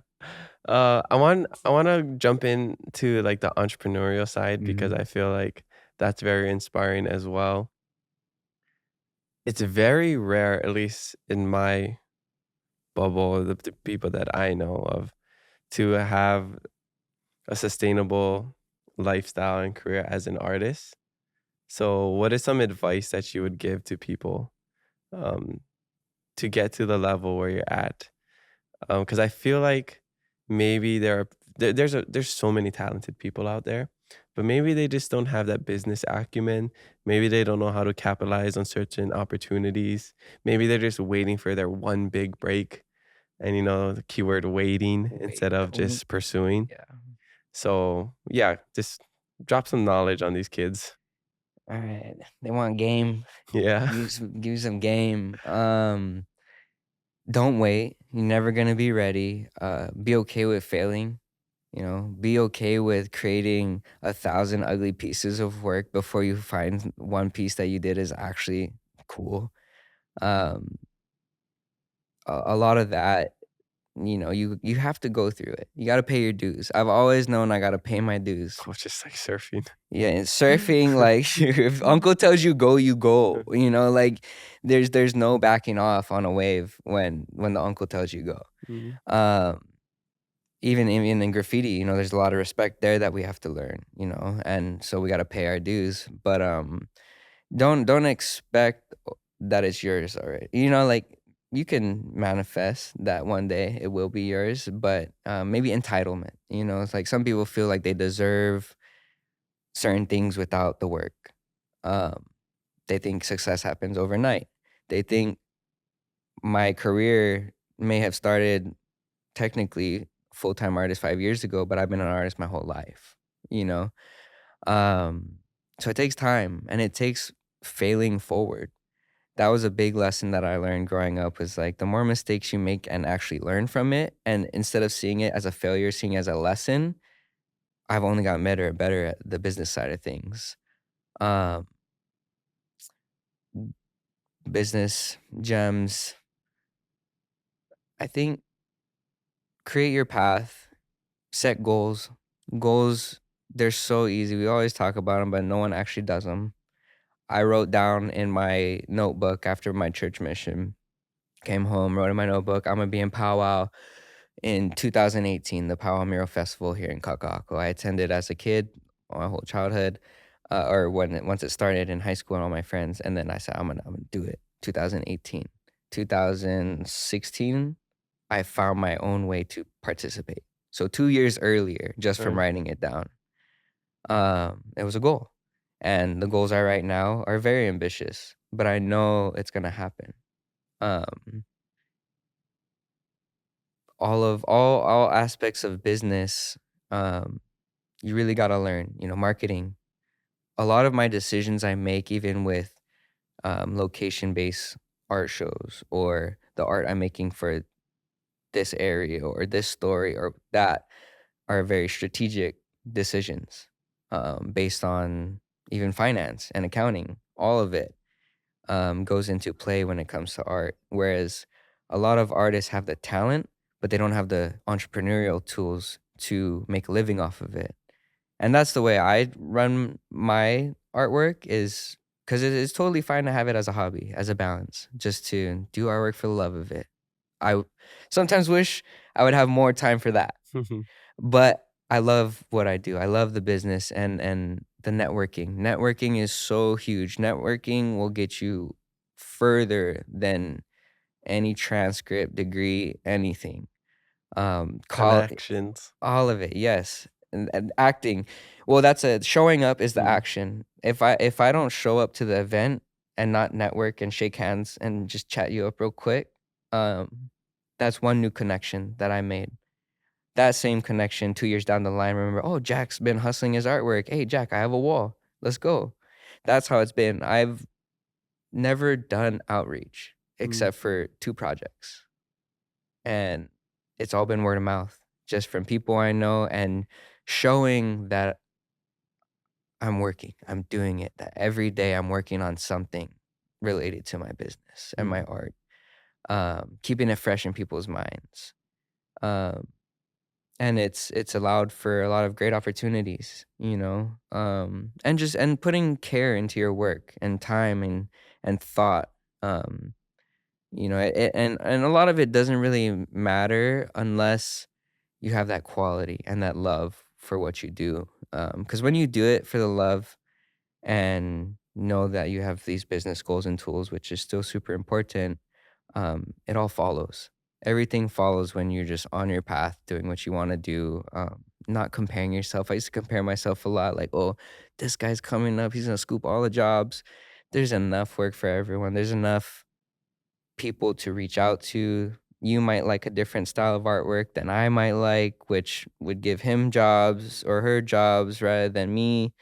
There's enough to go around. And I think artwork and being a creative is very personal.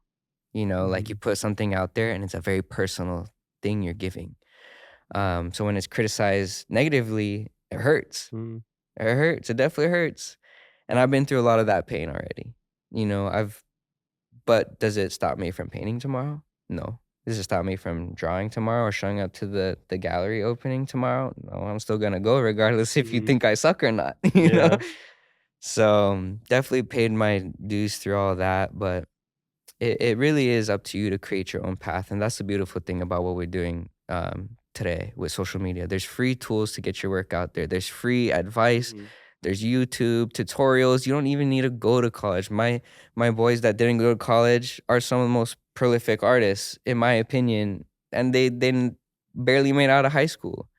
It's just the consistency and the work ethic and just having, honestly, having that aloha spirit with your business as well is gotten me so far. I've had um, interior designers that are very, very important in their field tell me that we chose you because you're just so easy to work with. You show up on time, you have professionalism, but you're also just easy to have a conversation with or get along with. And I just try to make friends, like with everyone I do business with. Keep my guard up, it's a dog eat dog world out there. It's not easy, but with my intentions, like people feel it and they want to work with you more. They want to support you. They want to see you bloom, and so um, that's how I've done it. Everyone's story and timeline is different. Your time might come in 5 years from now or 10 years from now. The beautiful thing about art is that you could be 60 years old, start an art career, and pop off. So just creating the work is the most important part. Creating, sharing your story, reaching out, finding your tribe, whether it's in person or online. Find those people you want to be with and just go. Just do it. Don't wait. You heard it here first, kids. That was awesome. Lot of great advice in that one little snippet right there. Yeah, mahalo for sharing that. Yeah, thank you. That's super cool. Okay, so we're coming to the back end of the podcast, and I just got a few more questions for you. Mm-hmm. What is something you wish people knew about you that they don't?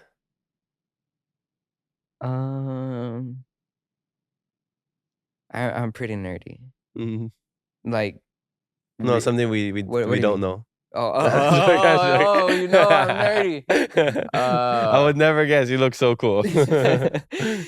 Shoot. No, yeah, expand on that.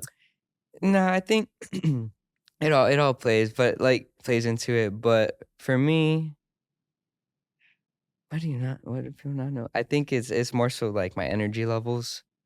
Like at home, my sister's been joking with me because my son he's only 6 months, but he's like got a lot of energy. Mhm.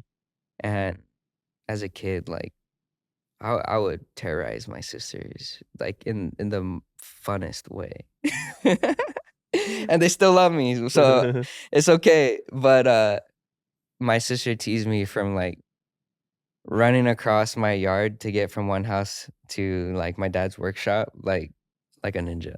Oh, like You the know, like Naruto kind? yeah, just I don't know. Or like making like loud noises, like scaring them, or just like being by myself, like doing yard work, just like loud outbursts of like I don't know, just r- honestly like randomly like being home by myself and just like busting out a haka. Like just like being comfortable, like dancing when no one's watching type stuff. I'll bust out a haka, Mm.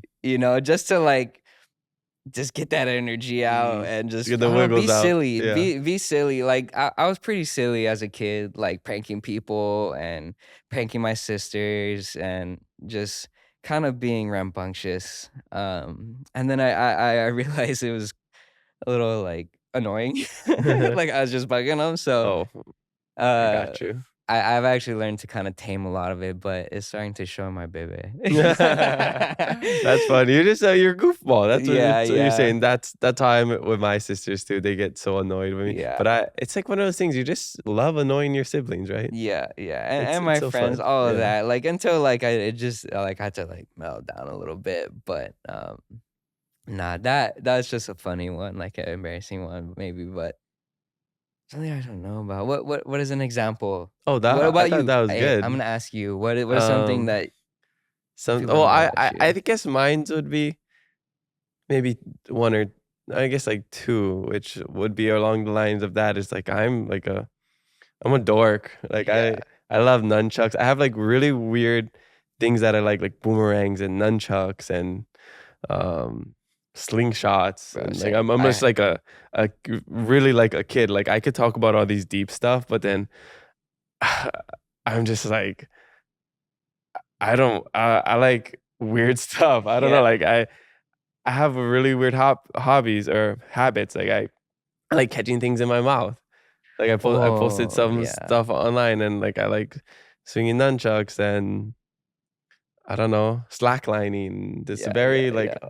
odd Oh, maybe like ho- a hobby too. hobbies and That's a funny when you brought up like catching in your mouth. Like I use my feet a lot to do a lot of oh, things. nice. Like my wife was laughing at me the other day because I was building a cabinet from like Target type thing, but I Mhm. was using my toes and my feet to hold one side, and I was drilling with the other side and keeping pressure out, like pick things up.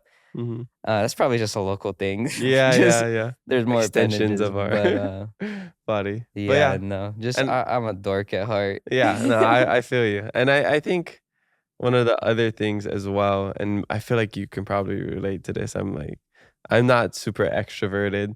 Mm, I'm always on camera and on social media and always on. And I'm actually really chill. I guess people tell me like they like the podcast because I'm very calm and chill, but that's just really how I am. I don't smoke weed or anything. mhm, It's mhm. just how I am. I'm just a calm, mellow person.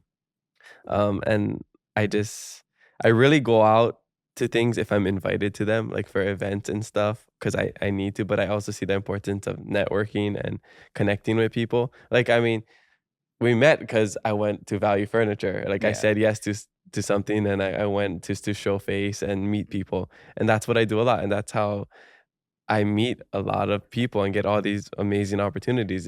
Just because I'm saying yes to things.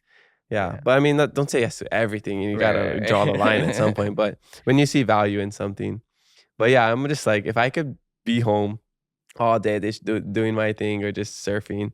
That's what I do. All this social media stuff, I don't like it. Like I love sharing the Yeah, life, but like being part of that world and having to do all the posting and being considered an influencer, I don't really care for it. It's just it comes with the territory. right, right, right. Yeah. And I do wanna bring up that the meeting you at Value, that's what showing up and networking does. And I remember when I showed up because I was doing the event and um the host had told me that you're there. I was like, "Oh, it's here it is." Because it's the first thing I said, I was like, "One day I knew I was gonna meet you, Mm. and Yeah, I we thought were that was gonna cool do that you said this." that. Because like manifestation for me isn't like some like hocus pocus stuff. Like I enjoy podcasts. I love speaking, and talking. And I knew like one day I would love to be here with you because I love the podcast and I love sharing my story and being able to maybe give hopefully some good insight. But yeah, when I walked in, I knew it's like, oh, look, it happened. Yeah. Like I know that from possibly a conversation today with you that maybe we would jump on a podcast together, and that just goes to show like the power of like setting plans, making goals, and or setting goals, making plans, and acting. Mm. Um, so it works. It really does work. You're a living example. Yeah, I love how you said that because Ashley from Value, shout out to her. She invited Jordan and I because we're working on a future sponsorship, and she invited us to this event. I didn't even know what it was for, and I knew there was gonna be snacks there, so had to show Yeah. up. Nah, but then she was showing us all the things and your art, and then I was looking you up, and I was like, oh man, he's been following me this whole time, and then I was like fanboying over you, and then after when you came in, I was like, "Hey, I just followed you," and That's then awesome. you said like, "Yeah, man, I was one day I always said I was gonna be on your podcast." I'm like, "Well, let's make it happen," because before you even came on, we were talking about having you on the podcast, and then when you came in and Jordan knows your friend, and you guys would just hit it off. It's like, oh, it's one of these like, oh, this is gonna be like a boys episode, like Mm, super easy to talk to, super casual. That's how it was when Sam Potter came on. It was just like instant connection, just like easy to talk to. This is gonna be a good episode, kind. So yeah. I felt that as soon as you walked in. So I was like, we gotta make this Right happen. on. Right on. Yeah. And that's for me. I always see this coincidence, right? I don't believe in coincidences, but when preparation meets opportunity, Mm-hmm. that's where you people might call it luck, people might call it like that doorway opening up, but just being prepared, being consistent with your craft and who you are, things will work out like that. And honestly, like one thing that people might not know is like the confidence side of things. I've always had a problem with confidence. Being bullied, shaped a lot of that growing up. Uh, but having a passion and a vehicle to almost be my strength has taught me to be confident. Like I was able to go back to Brigham Young University and speak to the whole graphic design department of students. Um, on the way there, I've never I was so nervous, like almost in like tears, how like nerve wracking it was to go and do that. But I knew that this work is so important, and maybe providing the experiences that I have to other young artists might inspire them to do what I do or forge their own path. Like that means more than me not showing up, Mm. So overcoming my weaknesses with this vehicle being art has allowed me to be someone I never thought I could be and take me places where I never thought I'd go, like around the world to do artwork and meet people in Europe who might not ever see a Hawaiian in their entire lifetime because they would never leave their home country or wherever it might be to come out here. But being able to share a Native Hawaiian story with the world is pretty special. And I just picked a path and stuck to it and gave it my all and invested everything. And now I get to experience a lot of beautiful things, meet a lot of beautiful people, and just share that aloha, whether they understand it or not. That connection is what we understand, as Hmm. that aloha. Yeah, I think you're doing a good job. And even if you say you're nervous, whatever, I feel like you probably do a good job at faking it till you make it, Oh, right? yep. Trust me, so many times you just put the mask on, show up for work, do your hustle, and honestly, like after this, I'll probably go back and just be like, "Oh my gosh, that was so stressful," like, On your drive back, yeah, like, yeah. "Oh, I did I said Why'd I that say this? weird." Yeah, yeah. Yeah, Oh, I totally. mean, I'm always pretty hard on myself, but just letting myself be, Hmm. getting out of my own way and just having fun.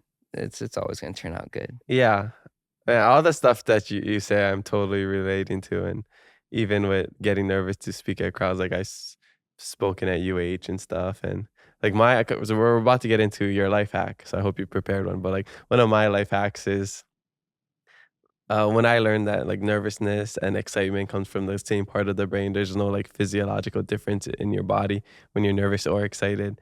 I always just try to flip the script and be like, oh man, there's a whole lecture hall and I'm gonna talk. I don't know, and so much anxiety. I just tell myself, oh, I'm so excited. I get to share my story with them. I'm so stoked that I can talk in front of these people and they can hear all the awesome things that I'm doing. So that's what I do, and I do it, and it really just something happens in your brain where that confidence just switches off. And even though you might have a little doubt in your head while Mhm, you're doing it, you just keep going, and it mhm. kind of just I don't know, I guess suppresses. I don't want to say it goes away. It just suppresses until you're done and you walk out, and then you're kind of evaluating You kinda yourself. quiet that voice Yeah, that's I guess telling you're you, quieting yeah. the voice, yeah. And then you're like, "Oh, I wonder if they got that joke I said. I wonder if like," Yeah, yeah, so yeah, like I yeah, totally get what you're saying. yeah.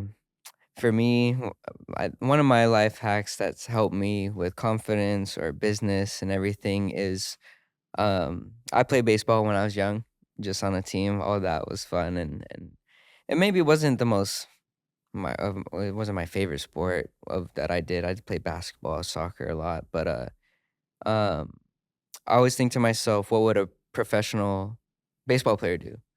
I don't know why I chose baseball. It just made sense to me. But um, they show up to practice every day, practice your craft. They do physical therapy, so whatever therapy you might need, whether it's physical, mental, spiritual. What does a professional do? What does a professional player? If you want to play in the big leagues, what do big leaguers do? You know, um, They hire off-season coaches, life coaches. I've hired a life coach before just to help me get through one part of my life, or a therapist or whatever it might be. If I want to play ball with the big leagues, what does that look like to me?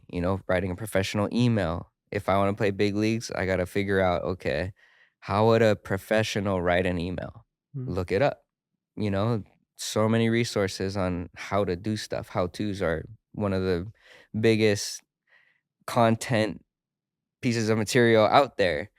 Um, so I'll look up how to write a professional email, things that I never think of, like even when it comes to legal documents that I have to, like contracts with all the companies, it gets scary. I have to protect myself. So what would a professional do?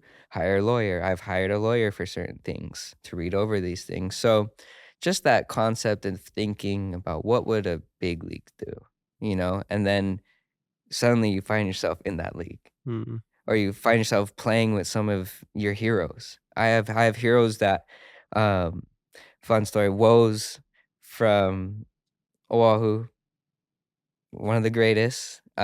He paints the big panda bears. Have you seen the big crazy I'm not panda sure. bears? Yeah, I gotta look Um, out for I, them. I would draw his stuff in my books. Yeah, I'd draw panda bears in my book as a kid, my black book, and now he's a homie, and so it's really cool to see, what life could, um, become when you really think about how could we do this the most efficient and most professional way.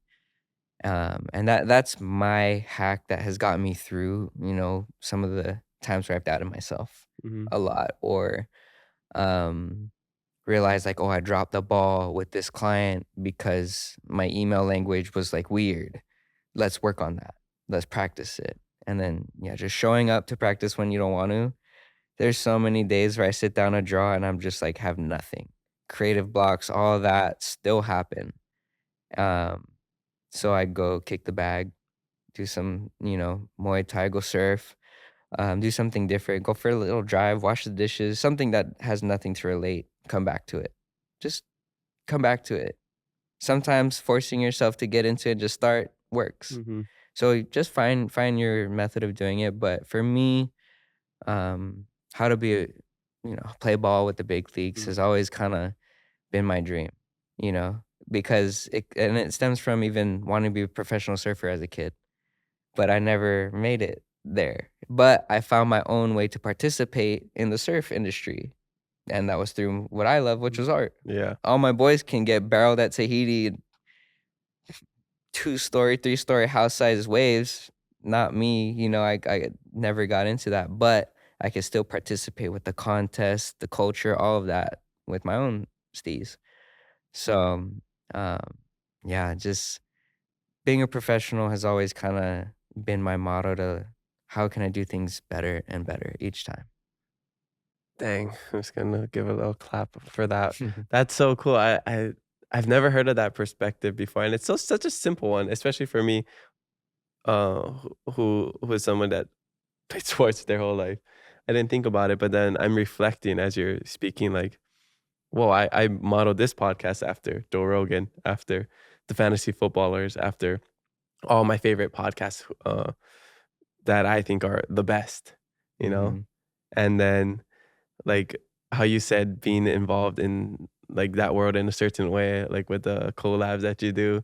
And I'm like, well, I've never been a professional athlete, but I've had professional athlete guests on. And I get Exactly. to be, Yeah. I've always wished I could sing, but I've been with some of the top singers in Hawaii. So I guess like that's my way of being participating, like you Mhm. said. Mhm. So man, awesome perspective. I love that. Thank you. I'm gonna reflect on that a little bit more. Yeah. Super cool. Well, we're coming to the end, so I just got my last fast fave 5 questions, all right? 'Kay. Okay. One of my favorite ones. Favorite childhood snack? Ooh, probably Lihimoy watermelons. If not seedless Lihimoy, the red one. Ooh, what about the white, That one is the good, but I just always went for the reds, like red fingers. yeah, the red all fingers, day. yeah. Just straight out the pack to the powder, just boom. I love lihimoy. Have you ever had lihimoy on pizza? I don't know. That It's might be one a of the pass. no. That might be a pineapple on pizza thing, and that's No, a pass. I've tried it. I've tried it before, and it's actually lihi. You'd be surprised how good lihi mui is with everything. I know it is. Actually, I tried ramen. I put some powder in the ramen. I Was do it. not good. Okay. Was not good. It was Well, pass. also Don't even depends think what about lihi that. mui too. Okay, you know what's crazy? Foodland switches up their lihimoy, the seedless, every time, and I Mhm. know the difference between them. There's one pack Well, that, what from the the look of brand? it, is more red. Mm-hmm. They come out with this like funky one that's kind of orange, looks a little funky. I'm like, that's not the one. You got the red one, soft. Yeah, certain one. I think I like the Asia Trans. Mm. I never see it on Oahu. I see it at KTA in Hilo. That's my favorite. So I get my lihimui from Hilo. Yeah, there's even like seedless lihimoy that I know is like discontinued because I can never find the same exact one The again. wholesale unlimited seedless lihimui one. I don't know if you ever had that. I My can neighbors see would what they get it. look like. There's some that are like crip that I can't ever find anymore. Yeah. And when I found it one time in Wahiwa, I was like, bruh, that's the one. Yeah. Those ones are good. That's hilarious. Yeah. Okay. Favorite post surf snack, or I guess post event snack, or whatever, post art snack. Try to make it closer to your world. Now the surf one was good, and it's cliche. The acai bowl is pretty. Everybody pretty else says mental. that, but also that's my answer. Yeah, like it's just refreshing. Yeah. Come home after surf, just whip up the acai bowl. Yeah. Favorite hobby to do outside of art? Favorite hobby? I'll have to pick through all my hobbies. I do like Muay Thai a lot. Mm-hmm. It's I've never been like martial arts. That's a lie. Like growing up, my uncle taught us Aikido. He was a black belt in Cool. Aikido. But for me, I found like a love with just like hitting mitts, kicking, kickboxing type stuff, and realizing, well, just probably because that I never thought I could like really fight growing up, or like never experienced it as much because I was just kind of like floating around, avoiding a lot of it. But yeah, no, it's fun. It's like I know a lot like with jujitsu too. We practice some jujitsu. It's like chess, or it's just like technique, and it's something that you'll never be the best at. In my position, like there's always something new to learn. Like one practice might be good, next practice might not be good, and then I'm like, okay, I got to work on that next time.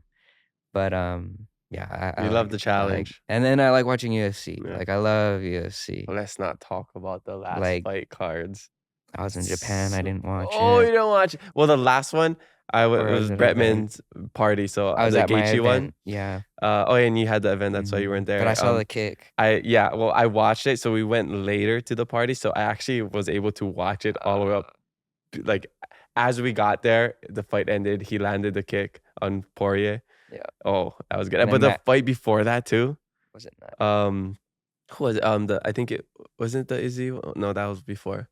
The fight card, it was like so stacked with everybody. With Brandon Moreno. That one was and nuts. all them. That That one one was was so good. And I mean, there's nothing like being with the boys and the homies know. and just everyone just wilding out and on It's so some of the fun. most like Max is coming up soon. Yeah. That one's gonna be nuts. Gotta get to go on the podcast. I saw him at Bretman's party. The And I didn't talk because they left so early. Because I was like, I see them. I don't want to bother them. I'll talk to them later. Yeah. And then like I went up to, I think to pee or whatever, and I was like, wait, where's Max? Yeah. And I was like, no. It'll come around. He's one of my dream guests. That's why. Well, that's what got me into podcasts too. Is when I seen him on Joe Rogan and saw his character, I was like, oh, he's funny, he's dope, and he speaks pidgin like on this national podcast that no one probably understands like a lot of the words, but it was cool to see that personal side. Yeah, that's awesome. Okay, favorite kicks. Ooh, we got the Bapestas right now. These are Japanese Bape. I mean, I like comfort, and a lot of it comes from the street art world and graffiti world of what my friends are wearing. Switch it up all the time, but I like things that are funky, a little bit different, Do you have a certain brand like Nike, Adidas? I kind of float around. Like sometimes I'll wear the dunks, sometimes I got my Converse on, um, got the Bafstas, Mm-hmm. but yeah, I think there's a pretty consistent Nike base, Blazers, dunks. I don't have any. I'm not. I was never like basketball. It wasn't a big part of my life, so I never really like Mm-hmm. wore Jordans. Jordan, yeah. Like just out of respect, like I don't watch basketball. I can't Yeah. wear You don't Jordans. wanna be. But yeah. Okay. Favorite date night? Ooh, man, that's a good one. That's a good one. Me, I do love movies. I love going to the movies. Tuesday, cheap movies. I know. Just I know. went. That's when Muay Thai practices. So Oh. I unless it's a good one, I'll go. But honestly, just having a nice dinner with my wife and going to the movies, that's fun. That's fun for me. Just keeping it mellow, because I mean we do a lot of fun stuff throughout the months and Mm. weeks that um going on dates and like She comes to the cool events with you, right? actually one of the things that I love that me and my wife would do would go to different cafes, like cool little tea shops or coffee shops, and just like check them out, just the environment, but also museums. Mm. Like I really love going to museums and seeing artwork. Have you been to Heard Museum in Arizona? No, I recently heard about it. Yeah.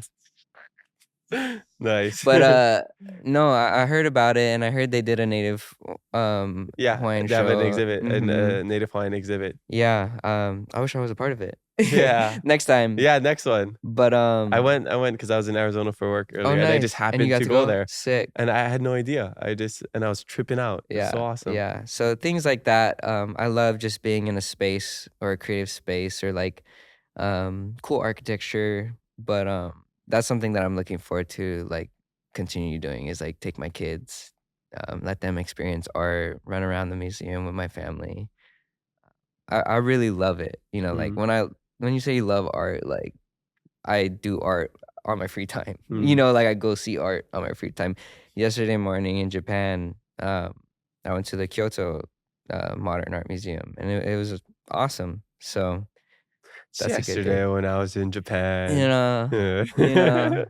Nah, So very cool. fortunate. Yeah. Very fortunate. Okay, last one. Favorite TV show? Ooh. Okay. Right now, favorite TV show, probably Demon Slayer, anime. Okay, my siblings watch that. Yeah, Yeah. that's probably one of my favorites when it comes to that. But like the drama type stuff, like I like the psychological thrillers, or like Mindhunter, all that type of stuff is Mhm. pretty sick. Yeah. I don't watch, but I've heard of all these just because my sister talks about it. Yeah. Yeah. Cool. All right, well, that's all we have for today. I just want to say mahalo again for stopping by and Thank you for having me. talking stories. It was super cool to hear some new perspective that I get to learn so much on this podcast. That's why I love what I'm doing. I feel like I have the best job ever. Same. I get to connect with people like you, and I think even just through conversation, learn so much. So thank you for having Yeah, me. for sure. You have anything else you want to say before we wrap up? Hey, just never give up. Yeah, never give up. It's there, it's out there. You just gotta go work for it. Mhm. Go find it. For And, sure. Where can we find you and where can people support you? I have a website, jacksorenart.com, and Instagram is where I usually keep things updated. Might start dipping into the TikToks now and then, maybe offer up some games, some advice, some of the things that I don't maybe share on Instagram. But Jack Soren is my Instagram, and then I think TikTok is just Jack_Soren. Okay. Yeah. Well, we'll be posting these clips on TikTok as well. So hopefully you guys will see the tag and just go over and check out Jack's profile. But again, mahalo, Jack, for joining us on the Keep It Aloha podcast. Spread love, be kind to one another, and mahalo for listening to us today. We have new episodes every Thursday, so make sure you follow us and leave a review. I'm your host, Kamaka, and remember to always keep it aloha.